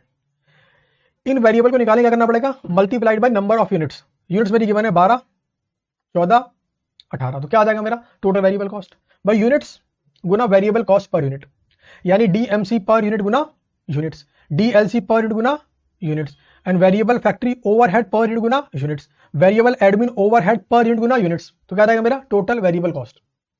तो टोटल सेल्स आ गई माइनस टोटल वेरिएबल कॉस्ट आ गई, क्या आ जाएगा टोटल कंट्रीब्यूशन। और क्या करना है, माइनस फिक्स कॉस्ट। तो ये रही मेरी फिक्स कॉस्ट 360, 360, 360, और ये रही 288, 288 और 3,08,000। बस इतना सा काम कर दो आप, आपका ये क्वेश्चन सॉल्व हो गया है। तो देखिए जो टेबल आपको मैंने बना के दिखाई वो प्रॉपरली मैंने यहां पर आंसर में बना के दे रखी है, वर्किंग नोट का पार्ट है, ठीक है। और ये रहा answer, statement showing profit, units गुना सेलिंग प्राइस सेल्स, यूनिट्स गुना वेरिएबल में यूनिट्स गुना करना है, ठीक है ना। ये आ जाएगा मेरा कंट्रीब्यूशन माइनस फिक्स कॉस्ट, और आ जाएगा मेरा प्रॉफिट। क्वेश्चन हमसे पूछा कहां पे ऑपरेट करें, तो भाई ज्यादा प्रॉफिट कहां पर है, ज्यादा प्रॉफिट यहां पर है, तो हमने क्या बोल दिया 90% पे ऑपरेट करो, बिकॉज यहां पर क्या है सबसे ज्यादा प्रॉफिट। तो ये था मेरा क्वेश्चन नंबर 3A। तो क्वेश्चन नंबर 3A इतना कंसेप्चुअल क्वेश्चन है कि अगर आपको कॉन्सेप्ट एग्जाम में याद है आसानी से कर लोगे। जैसा जैसा क्वेश्चन बोलते जाओ वैसा वैसा करते जाओ, सिंपल सी बात है। बस समझने की बात एक यहां पर यही थी क्वेश्चन नंबर, इस वाले क्वेश्चन के अंदर, और वो बात ये थी कि टोटल फिक्स कॉस्ट निकालते वक्त मल्टीप्लाई करेंगे विद 12,000 और वो मेरा सेम रहेगा at every level because fix cost remains the same. यही कॉन्सेप्ट है। आइए इसके बाद बढ़ते हैं आगे, इसका बी पार्ट, क्वेश्चन नंबर 3 का बी पार्ट। क्वेश्चन नंबर 3 का बी पार्ट, ये क्वेश्चन आपका रिकंसिलेशन वाले चैप्टर से है, और रिकंसिलेशन वाले चैप्टर को अगर आपने किया हुआ है तो ये क्वेश्चन आपके लिए बेहद आसान है, और आपने मुझसे क्लासेस की हैं, आपको पता है 2 स्टेप अप्रोच, उसकी मदद से ये क्वेश्चन के सारे चैप्टर बहुत ज्यादा इजीएस्ट क्वेश्चंस में कन्वर्ट हो जाते हैं। और मजे की बात, क्वेश्चन नंबर 3 भी जो है ऐसा सिमिलर क्वेश्चन आपने ऑलरेडी क्लासेस में किया हुआ है, नथिंग न्यू। यहां पर मुझे क्या गिवन है, यहां पे मुझे गिवन है net profit as per costing, यहां पर मुझे गिवन है net profit as per financial, और मुझे करना है रिकंसिलेशन। तो मैं सिंपली क्या करूंगा, मैं कॉस्टिंग के प्रॉफिट से फाइनेंशियल के प्रॉफिट पर जाऊंगा। कॉस्टिंग प्रॉफिट मेरा कितना है, कॉस्टिंग प्रॉफिट है मेरा 5, 40, 400। इसमें क्या है, ये जो आइटम्स गिवन है कुछ करूंगा प्लस कुछ करूंगा माइनस, तो 5, 40 में प्लस और माइनस, अल्टीमेटली कहां पहुंच जाऊंगा मैं, फाइनेंशियल प्रॉफिट के ऊपर। तो इसका बनेगा इसका रिकंसिलेशन स्टेटमेंट। चलिए सबसे पहले बात करता हूं खर्चा number 1, factory overhead under absorbed. क्या मतलब है इसका, इसका मतलब है फैक्ट्री वाला खर्चा कॉस्टिंग में कम था, कॉस्टिंग में खर्चा कम था मतलब प्रॉफिट ज्यादा होगा। जब प्रॉफिट ज्यादा कॉस्टिंग का है और जाना कहां पर है, फाइनेंशियल पर, हमें जाना यहां से यहां, तो क्या करना पड़ेगा, माइनस। तो 84800 करना पड़ेगा माइनस, किसमें से, 5, 40, 400 में से। अगला item administrative overhead over absorbed, इसका मतलब है कॉस्ट शीट के अंदर एडमिन वाला खर्चा ज्यादा है, खर्चा ज्यादा है मतलब प्रॉफिट कम होगा। अच्छा यहां प्रॉफिट कम है और जाना कहां पर है, फाइनेंशियल में, कम है तो ज्यादा कर दो, यानी 24,000 रुपए मेरा ऐड होगा। इसके बाद interest paid on bank borrowing, interest paid on bank borrowing ये कॉस्ट शीट में नहीं आता, यानी कॉस्ट शीट में ये आइटम है नहीं, मतलब कॉस्ट शीट में ये खर्चा है नहीं। अब खर्चा नहीं है मतलब प्रॉफिट ज्यादा होगा। अच्छा प्रॉफिट ज्यादा है तो हमें क्या करना पड़ेगा, कम, बिकॉज हमें कहां जाना है, फाइनेंशियल में। Interest and dividend received costing में होता है, आंसर इज नो। कॉस्टिंग में इनकम नहीं है बट फाइनेंशियल में है, इसका मतलब है कॉस्टिंग का प्रॉफिट कम होगा, कॉस्टिंग का प्रॉफिट कम है, कम हो क्या करना पड़ेगा, ज्यादा, तो प्लस कर दो। अगर आपको 2 स्टेप अप्रोच पता है जो कि मैंने क्लास में करवाई है तो आपके लिए इजीएस्ट है ये क्वेश्चन। अगला नोशनल रेंट, अंडरलाइन करो word notional, notional rent of own premises charge in cost account, मतलब कॉस्टिंग में रेंट के रूप में खर्चा है, कौन सा खर्चा, नोशनल, मतलब कॉस्टिंग में खर्चा फाइनेंशियल में नहीं है। अच्छा कॉस्टिंग में खर्चा है मतलब ज्यादा है, और ज्यादा है मतलब प्रॉफिट कम हो जाएगा, है प्रॉफिट कम हो जाएगा, अगर वहां ज्यादा है तो बढ़ाना पड़ेगा, यानी 60,000 रुपए ऐड कर दो। इसके बाद अगला item loss on sale of fix asset and investment, सोचो जरा इसके बारे में। Loss on sale of fix asset investment costing में खर्चे के रूप में होता है, आंसर इज नो। खर्चे के रूप में नहीं है मतलब कॉस्टिंग का प्रॉफिट ज्यादा होगा। अच्छा कॉस्टिंग का प्रॉफिट ज्यादा है, अब कम करना पड़ेगा, minus. Donation and subscription costing में नहीं आता है, पीएल में आ रहा है खर्चे के रूप में, यानी कॉस्टिंग का प्रॉफिट ज्यादा है, ज्यादा है मतलब कम करना पड़ेगा, माइनस कर दो। इसके बाद है over valuation of closing stock, underline करो शब्द ओवर वैल्यूएशन, यानी क्लोजिंग स्टॉक फिनिश गुड्स का कॉस्टिंग में ज्यादा है, मतलब क्रेडिट आइटम कॉस्टिंग में ज्यादा है, मतलब कॉस्टिंग का प्रॉफिट ज्यादा है, प्रॉफिट ज्यादा है तो मतलब कम करना पड़ेगा। इसके बाद है store adjustment credit in financial books, only in financial books, कौन सा आइटम है, क्रेडिट, मतलब कॉस्टिंग में नहीं है, ये कॉस्टिंग में नहीं है मतलब कॉस्टिंग की इनकम कम है, कॉस्टिंग की इनकम कम है मतलब बढ़ानी पड़ेगी, प्लस कर दो। फिर इसके बाद है depreciation over charged in cost, यानी कॉस्टिंग में खर्चा ज्यादा है मतलब कॉस्टिंग में खर्चा ज्यादा मतलब प्रॉफिट कम होगा। अच्छा प्रॉफिट कम है तो बढ़ाना पड़ेगा, यानी ऐड कर दो। इसके बाद इनकम टैक्स प्रोवाइडेड, कॉस्टिंग में इनकम टैक्स नहीं आता, मतलब डेबिट में कॉस्टिंग में है ही नहीं, तो मतलब प्रॉफिट ज्यादा है, ज्यादा है तो कम करना पड़ेगा, यानी कि माइनस कर दो। तो इसका मतलब क्या हुआ, इसका मतलब हुआ इस 5, 40, 400 में 24,000 प्लस करने हैं, 65,200 प्लस करने हैं, 60,000 प्लस करने हैं, 7,500 प्लस करने हैं, 40 प्लस करने हैं, और माइनस क्या करना है, 84,800 माइनस करना है, 50,000 माइनस 48,000 माइनस 18,800 माइनस 125 और माइनस 150, और आपका आ जाएगा फाइनेंशियल प्रॉफिट। आइए आपको मैं आंसर एक बार दिखा देता हूं, ये रहा मेरा question number 3B reconciliation statement, plus item minus item, ये सारे आइटम मैंने प्लस किए और ये सारे आइटम मैंने माइनस किए, दोनों का डिफरेंस आ गया मेरा फाइनेंशियल प्रॉफिट, 2,60,500, 2,60,500। तो जब ऐसा क्वेश्चन एग्जाम में आता है तो आंसर आपका एग्जाम में वेरीफाई हो जाता है। तो ये था मेरा question number 3B, very very easy. ऐसा सिमिलर क्वेश्चन आपने ऑलरेडी किया हुआ है। चलिए इसके बाद बढ़ते हैं आगे और करते हैं क्वेश्चन नंबर 4A। अच्छा, क्वेश्चन नंबर 4A आपका प्रोसेस कॉस्टिंग वाले चैप्टर से है। और मजे की बात, प्रोसेस कॉस्टिंग का कॉन्सेप्ट नंबर 1 जो क्लास में करवाया मैंने आपको, ट्रांसफर एट कॉस्ट, इस वाले कॉन्सेप्ट से है। आपको ध्यान होगा प्रोसेस कॉस्टिंग वाले चैप्टर के अंदर और भी कॉन्सेप्ट है, जब WIP गिवन हो, जब ट्रांसफर एट प्रॉफिट हो, बट ये क्या है मेरा ट्रांसफर एट कॉस्ट। तो एग्जाम के अंदर ये जो पार्ट ए आया था it was very very easy. तो अगर आपने प्रोसेस कॉस्टिंग का कॉन्सेप्ट नंबर 1 उसके अगर आपने एक या दो क्वेश्चन भी किए हैं तो आसानी से सॉल्व कर लोगे आप।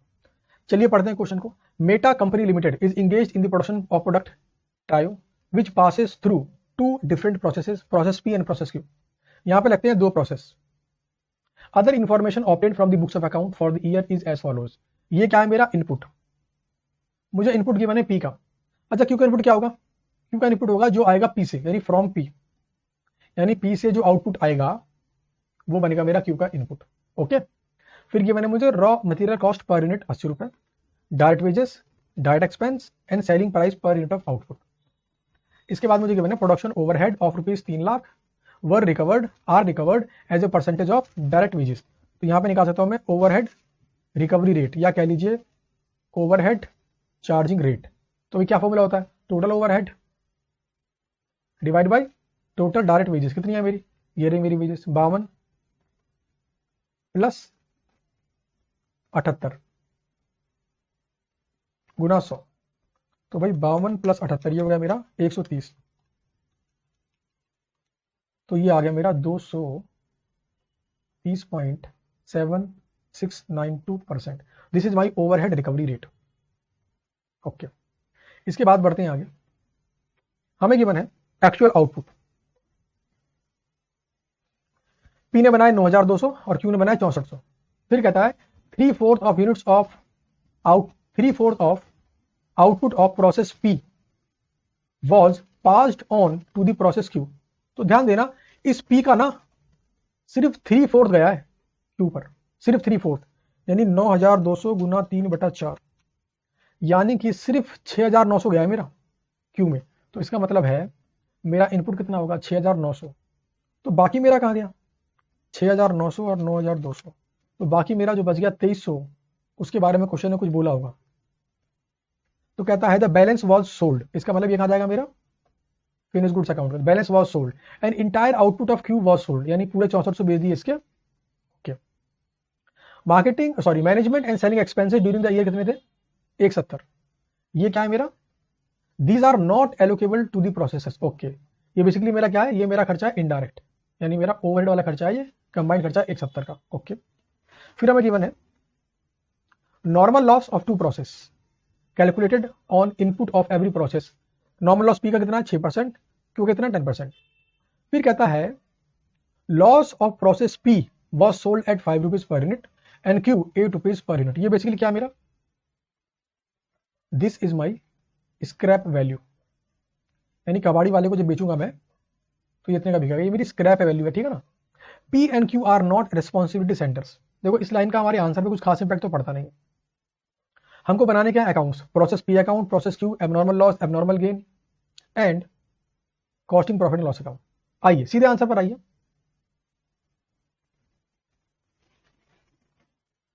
Question number 4A। ध्यान देना, आपने मुझसे क्लासेस की हैं तो आपको पता होगा क्लास के अंदर कॉन्सेप्ट नंबर 1 के क्वेश्चन सॉल्व करने के लिए मैं बनवाता हूं स्टेटमेंट शोइंग डिजायर्ड इंफॉर्मेशन। और अगर आपने ये वाली स्टेटमेंट बना ली तो आप एग्जाम के अंदर आसानी से पूरे के पूरे क्वेश्चन को कर लेंगे। बेसिकली ये ट्रिक स्टेटमेंट है। इसमें क्या क्या आता है? सबसे पहले आता है एक्चुअल आउटपुट।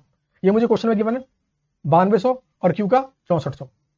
मुझे क्वेश्चन में गिवन है 9200 और 6400। फिर बात करते हैं एक्चुअल इनपुट। कितना गिवन है पी का? 10,000 माइनस नॉर्मल लॉस कितना है? 6%।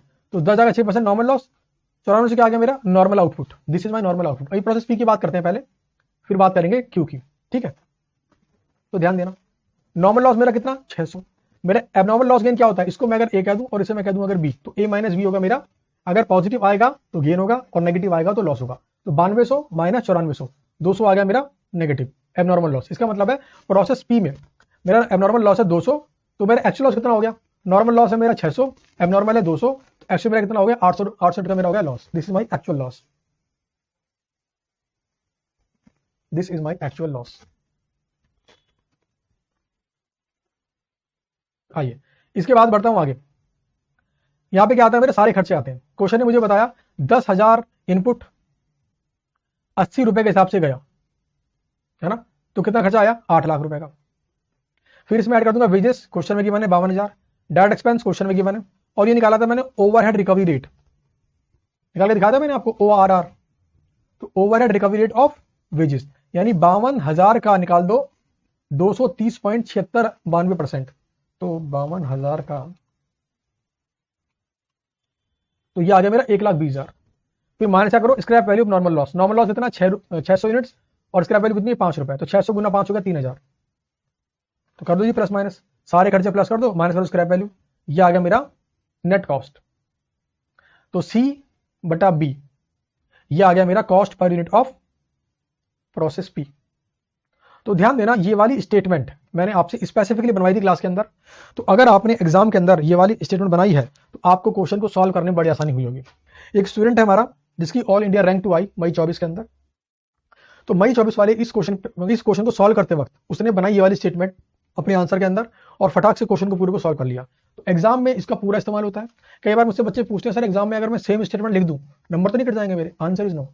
इसका प्रूफ भी मिल गया। आप तो ऑल इंडिया रैंक 2 यज्ञ ललित 96 मार्क्स कॉस्टिंग में लेकर आए, उन्होंने सेम स्टेटमेंट बनाई है अपने सॉल्यूशन के अंदर एग्जाम के अंदर और उनका एक भी नंबर नहीं कटा है। नंबर क्यों कटेगा यार, ये सिंप्लीफाई करने के लिए है, ये चीजों को आसान करने के लिए है, समझे बात को।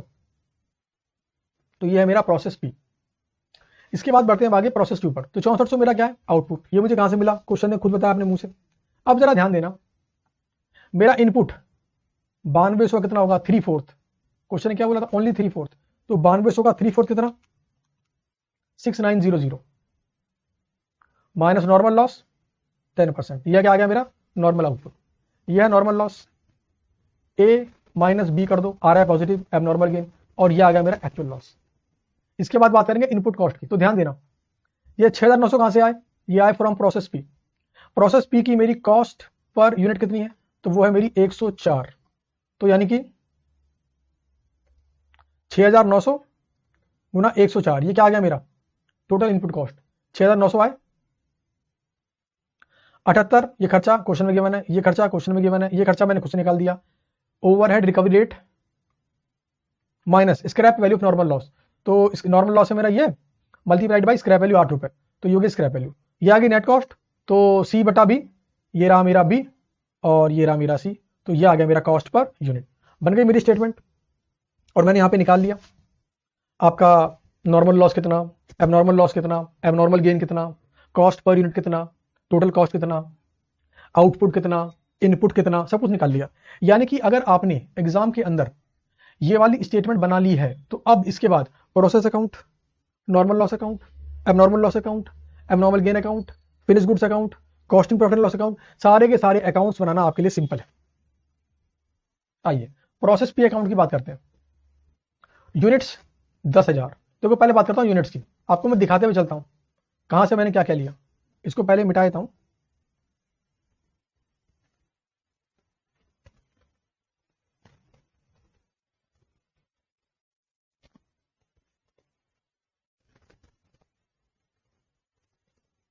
देखो यूनिट्स मेरी कितनी 10,000, यह है मेरा नॉर्मल लॉस, यह है मेरा एबनॉर्मल लॉस, तो वही बात मैंने यहां पे लिखी है। प्रोसेस पी की बात करता हूं, 10,000 है मेरा इनपुट, 600 है नॉर्मल लॉस, 200 है एबनॉर्मल लॉस। अब जरा ध्यान देना, जो मेरा आउटपुट है, जो मेरा आउटपुट है 9200, इसका 75% कहां गया क्यू में और बाकी मेरा कहां गया फिनिश गुड्स में। तो 6,900 कहां गया प्रोसेस क्यू में और बाकी मेरा कहां गया फिनिश गुड्स अकाउंट के अंदर। अब डेबिट में जो खर्चे आ रहे हैं ना आपके सारे के सारे, ये सारे के सारे खर्चे कहां से आ गए, इस स्टेटमेंट से आ गए। तो ये रहा 8,52,000, 8,600, 1,20। स्क्रैप वैल्यू भी आ गई, तो यहां पर -3,000, तो यहाँ की क्रेडिट साइड के अंदर। अब जो भी मेरी यूनिट्स है, अब ध्यान देना, चाहे वो मेरी एबनॉर्मल लॉस, चाहे मेरा ट्रांसफर टू नेक्स्ट प्रोसेस, चाहे finish goods, multiply with cost per unit. तो मल्टीप्लाई कर दो 104 से, तो यह आ जाएगा मेरा अमाउंट, बन गया मेरा process P account. Very very simple. ऐसे ही बनेगा मेरा प्रोसेस क्यू अकाउंट। सबसे पहले बात करते हैं इनपुट की। आइए जरा, इनपुट मेरा कितना, 6900, नॉर्मल लॉस, एबनॉर्मल गेन, और आइए जरा पहले यहां पर आता हूं, units, normal loss, abnormal gain, सारा मैंने सेल किया, कहां चल जाएगा, फिनिश गुड्स अकाउंट। फिर बात करता हूं खर्चे की, तो खर्चे मेरे पूरे यहां पे लिखे हुए देखो, 7,17,600, 78, 11,100, 180, और ये जाएगा क्रेडिट 5,520। तो देखो सेम कहानी मैंने यहां पे करी है, सेम खर्चे आ रहे हैं उठ के। अब बात करते हैं क्या अमाउंट आएगा यूनिट ट्रांसफर का और क्या अमाउंट आएगा नॉर्मल गेन का। तो multiply by cost per good unit 158। तो लो जी, बन गया मेरा प्रोसेस क्यू अकाउंट। तो भैया प्रोसेस पी, प्रोसेस क्यू, इसके बाद नॉर्मल, एबनॉर्मल, सारे के सारे अकाउंट आपके बन जाएंगे। आंसर मैंने इन प्रॉपर फॉर्मेट आपको दे रखा है, एक बार आप गो थ्रू करेंगे आसानी से बात समझ जाएंगे। आइए मैं आपको इस वाले क्वेश्चन के अंदर बस मेन बात बता दूं मैं, और वो मेन बात है मेरा नॉर्मल लॉस अकाउंट। बाकी आंसर आप आसानी से कर लोगे, मैं जानता हूं। नॉर्मल लॉस की मेन बात करता हूं, और नॉर्मल लॉस अकाउंट में मेन बात मुझे करनी है इसकी, बैंक वाले की। ये वाला पॉइंट मेन है, बाकी सारे पॉइंट सिंपल है। ये फिर कहां से आ रही है, from process account, as it is उठ के आ रही है। मुझे क्या बनाना है, मुझे बताना मेन बैंक वाला। बस एक खास बात है यहां पर, हम जब भी यूनिट्स एक्चुअल में सेल करते हैं ना, यूनिट्स एक्चुअल में सेल करते हैं, तो ध्यान देना नॉर्मल लॉस और actual loss whichever is lower, normal loss और actual loss whichever is lower. तो ध्यान देना जब मैं सेल की बात करूंगा ना यहां पर, तो देखो नॉर्मल मेरा कितना है, नॉर्मल मेरा कितना है 600, एक्चुअल मेरा कितना है 600, विच एवर इज लोअर, तो यहां बेचूंगा 600 यूनिट्स। नॉर्मल लॉस कितना है 690, एक्चुअल मेरा कितना है 500, तो यहां बेचूंगा 500 units, which ever is lower. तो 600 गुना 5 और 500 गुना 8, बस ये पॉइंट मेन था। नॉर्मल लॉस के अंदर में एक्चुअल यूनिट्स कितने की बेचूंगा, 600 गुना 5 और 500 गुना 8। तो ये वाला पॉइंट मेरा मेन था। इसके बाद क्वेश्चन नंबर 4A में कुछ भी नहीं बचा, आप आसानी से कर सकते हैं, बहुत आसानी से। सॉल्यूशन मैंने आपको दिया हुआ, एक बार आप गो थ्रू कर लेना। इस क्वेश्चन में कुछ है ही नहीं, बहुत आसान वाला ये क्वेश्चन है, क्वेश्चन नंबर 4A। आइए इसके बाद बढ़ते हैं आगे।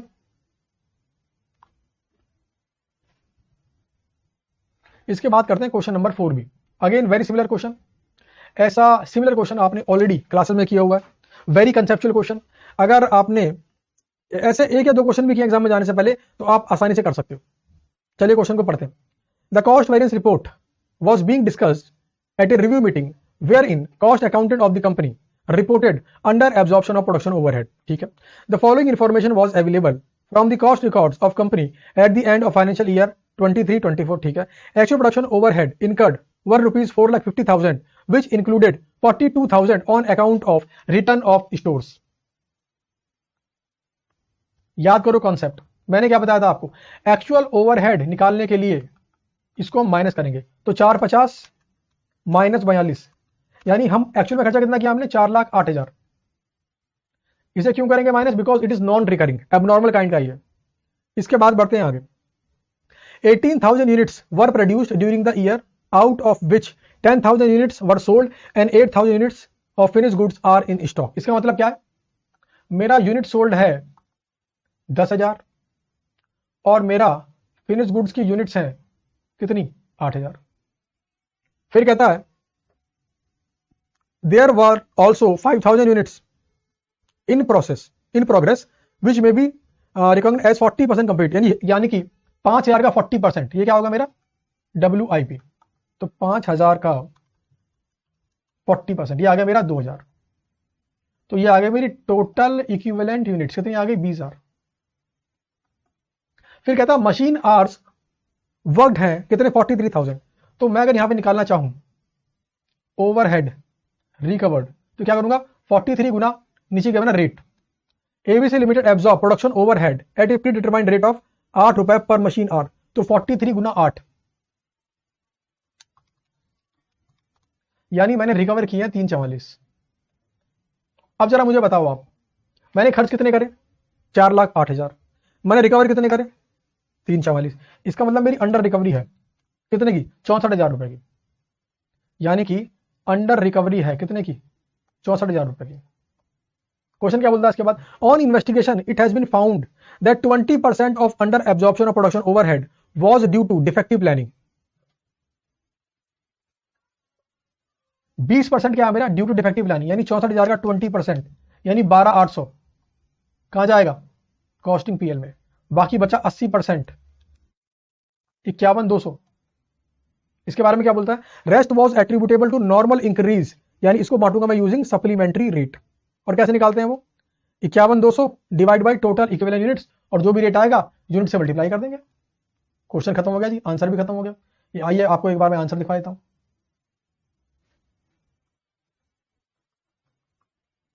देखिए, ये रहा अंडर रिकवरी, ये रहा सीधे कॉस्टिंग पीएल। 51,200 निकाली सप्लीमेंट्री रेट, फिर इस रेट से मल्टीप्लाई कर दूंगा मैं यूनिट्स को, और ये आ जाएगा मेरा रिमार्क कि इस साल पर क्या इंपैक्ट पड़ेगा और नेक्स्ट ईयर वाले प्रॉफिट पर क्या इंपैक्ट पड़ेगा। कुल मिलाकर इस क्वेश्चन में कुछ भी खास नहीं था, नथिंग न्यू। चलिए इसके बाद बढ़ता हूं आगे।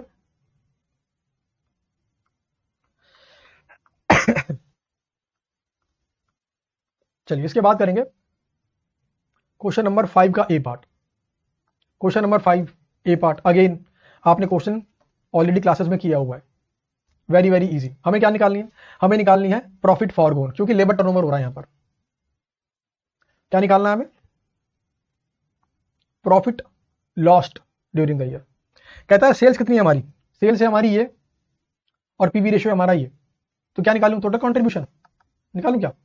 तो 2 16 80,000 का निकाला मैंने 15%, तो ये आ गया मेरा 32 52 है ना कि 35।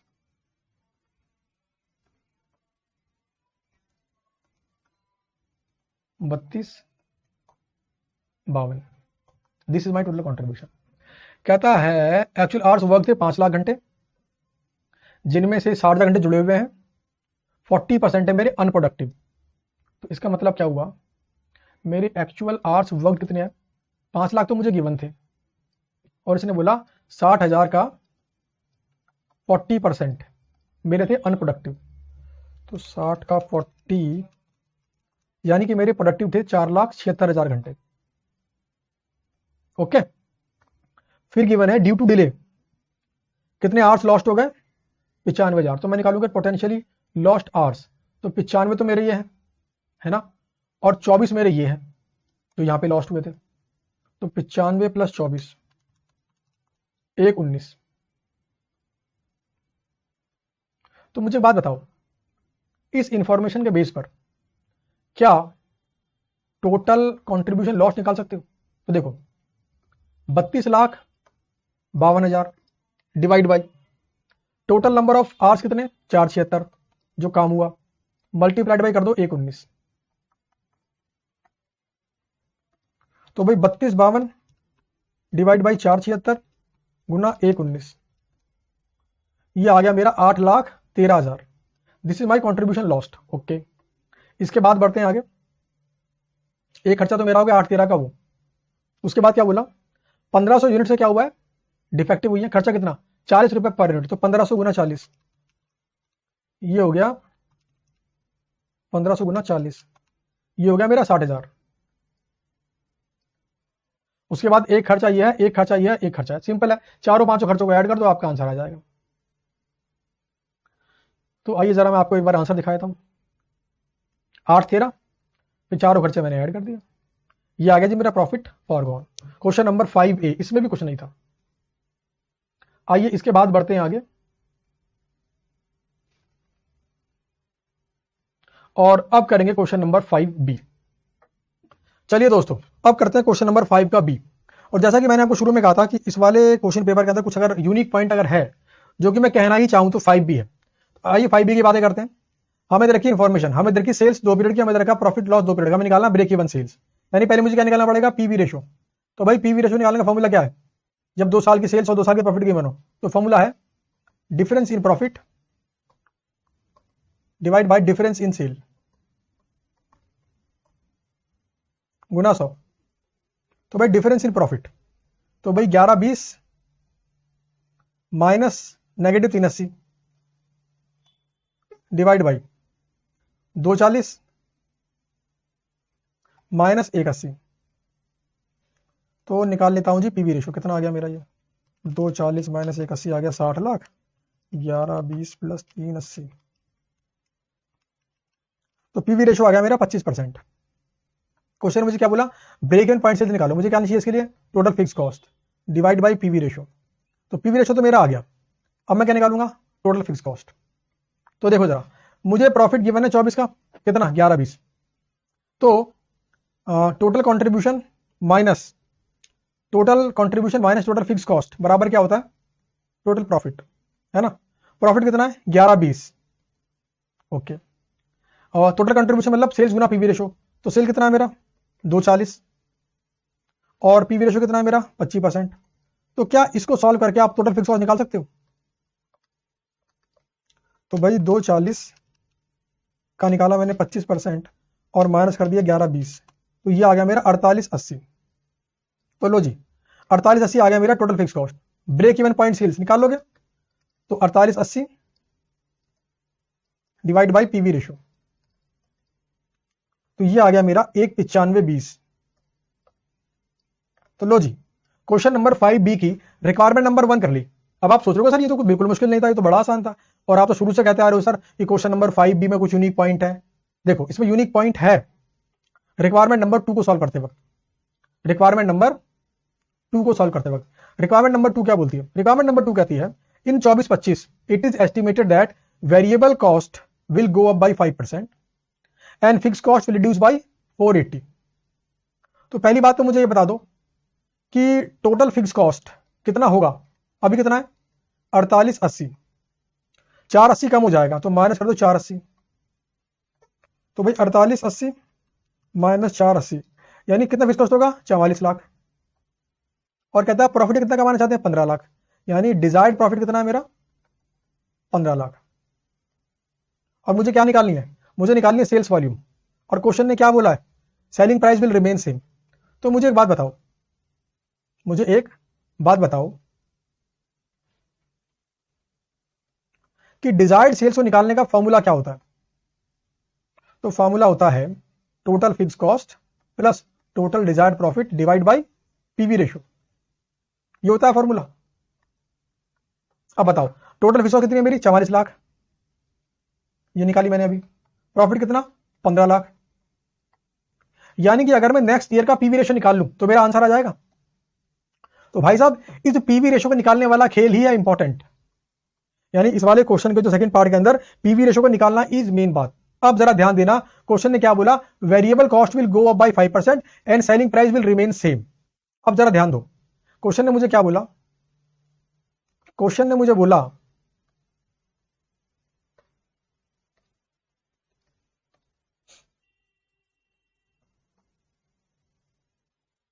मुझे बोला सेलिंग प्राइस सेम रहेगा। तो ध्यान दीजिए, अगर मैं सेलिंग प्राइस को 100 रुपए मान लूं, अगर मैं सेलिंग प्राइस को 100 रुपए मान लूं तो मेरा कंट्रीब्यूशन कितना है, कंट्रीब्यूशन पर यूनिट अभी निकाला था मैंने पीवी रेशो, तो 100 का 25% कितना आ गया 25, तो ये क्या हो जाएगा मेरा वेरिएबल कॉस्ट पर यूनिट कितना आ गया 75। तो सवाल ये है, क्वेश्चन ने मुझे क्या बोला, variable cost will increase by 5%, variable cost will increase by 5%। तो मैं क्या करूंगा, मैं सिंपल ये करूंगा, मैं निकालूंगा new variable cost per unit, और क्या करूंगा 75 में ऐड कर दूंगा 75 का 5%।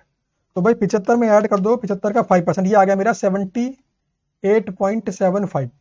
अब निकालो जरा न्यू कंट्रीब्यूशन, अब निकालो जरा न्यू कंट्रीब्यूशन। तो सेलिंग प्राइस मेरा कितना है 100 रुपए, क्योंकि तो मेरा सेम था 78.75 उससे माइनस कर दो, तो ये आ गया मेरा 21.25। आइए अब निकालता हूं न्यू पीवी रेशो।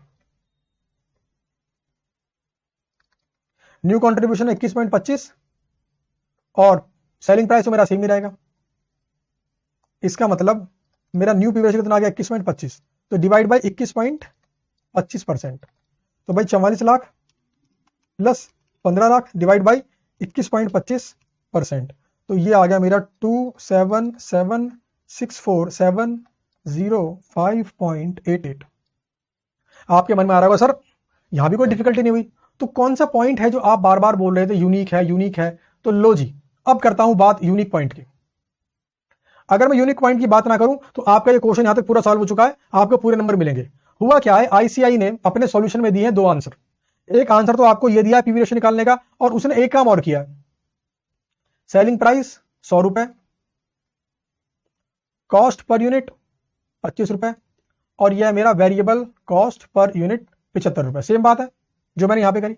जब मैं अब निकालता हूं new variable cost per unit, तो आईसीआई ने अपने आंसर में ऐसा एज्यूम कर लिया है कि ये 5% वेरिएबल कॉस्ट का नहीं, ये 5% सेलिंग प्राइस का होगा, यानी 100 गुना 5%, यानी कि ये बन जाएगा मेरा 80, यानी कि मेरा न्यू कंट्रीब्यूशन आएगा 100 माइनस 80 यानी कि 20, यानी कि मेरा न्यू पीवी रेशियो आएगा 20/100 गुना 100 यानी कि 20%। तो आईसीआई ने अपने आंसर को सॉल्व करते वक्त हमें दो तरीके से आंसर दिए हैं। अगर हम मान लें कि वेरिएबल कॉस्ट बढ़ती है 5% ऑफ सेलिंग प्राइस, जो कि इलॉजिकल है मेरे हिसाब से। एग्जाम के अंदर सबसे लॉजिकल माइंड आपको यही काम करेगा कि वेरिएबल कॉस्ट मेरी बढ़ गई है 5%, सिंपल सी बात है। लेकिन आईसीआई ने सिंपल सी बात यहां पे बोल दिया है कि अगर स्टूडेंट ये माने तो भी नंबर पूरे दूंगा, और स्टूडेंट अगर ये माने तो भी नंबर पूरे दूंगा। तो कुल मिलाकर इस क्वेश्चन में सीखने को क्या मिला, जब क्वेश्चन बोले variable cost per unit increase by 5%, तो एजम्पशन नंबर 1 हम मान सकते हैं ये बढ़ा है 5% of variable cost per unit. Assumption number 2 हम मान सकते हैं ये बढ़ा है 5% of selling price per unit. हम चाहे ये माने हम चाहे ये माने, आंसर भले ही दोनों में डिफरेंट आएंगे बट नंबर दोनों में पूरे मिलेंगे। तो क्वेश्चन नंबर 5 के बी पार्ट में ये वाला हिस्सा आपका इंपॉर्टेंट पार्ट था। आइए मैं आपको इसका आंसर जो मैंने प्रॉपरली आपको लिख कर दिया है उसके मैं दर्शन करवा देता हूं। एजम्पशन नंबर 1 लें तो क्या है, डिजायर्ड सेल्स। एजम्पशन नंबर 2 लें तो क्या है, डिजायर्ड सेल्स। ओके, तो दोनों ही केस में आप चाहे इसको एज्यूम करो और चाहे इसको एज्यूम करो, आपको नंबर पूरे मिलेंगे, ऐसा आईसीआई ने बोला है। तो इसी के साथ आपका ये मई 2024 का पूरे का पूरा क्वेश्चन पेपर मैंने सॉल्व कर दिया है। रहा थ्योरी वाला पार्ट, तो वो ऑलरेडी थ्योरी में कवर है, बिकॉज थ्योरी में ज्यादा आईसीआई उठापटक नहीं कर सकता। तो ये वाला पूरे का पूरा क्वेश्चन पेपर इस बात को कंफर्म करता है, प्रूफ करता है कि जो भी कंटेंट मैंने आपको दिया है, जो कंसेप्ट डीप लेवल में आपको सिखा रहा हूं, जो एग्जांपल्स मैं क्लास में आपको दे रहा हूं, जो आरटीपी में आपको सॉल्व करवा रहा हूं, जो प्रीवियस क्वेश्चन पेपर में आपको सॉल्व करवा रहा हूं, जो स्टडी मैट पूरा मैं आपको सॉल्व करा रहा हूं, जो एक्स्ट्रा क्वेश्चंस मैं निकालने प्रैक्टिस मैनुअल से या और अलग अलग बुक से उन सबको सॉल्व करवा रहा हूं। उसके बाद एग्जाम के अंदर यह बात तय है कि आपको मिलने वाला क्वेश्चन पेपर, या कह लीजिए आपके 95% क्वेश्चन ऐसे होंगे जो आपने पहले क्लास में किए हुए होंगे। तो आपको कंटेंट के लिए कहीं भटकना नहीं है। आपको जो मैंने दिए हैं अपनी क्लास में लेक्चर दिए हैं और जो आपको बुक्स दी हैं वो अपने आप में मोर देन सफिशिएंट है। और मई 24 का सिर्फ क्वेश्चन नंबर 5 का बी पार्ट कर लीजिए। This part is only important, और वो भी इंपॉर्टेंट क्यों है, only because of this assumption, कि आप क्या अजम्पशन लेते हैं। आंसर दोनों में ठीक है, नंबर दोनों में पूरे ही मिलेंगे आपको। तो thank you and best of luck for your exams.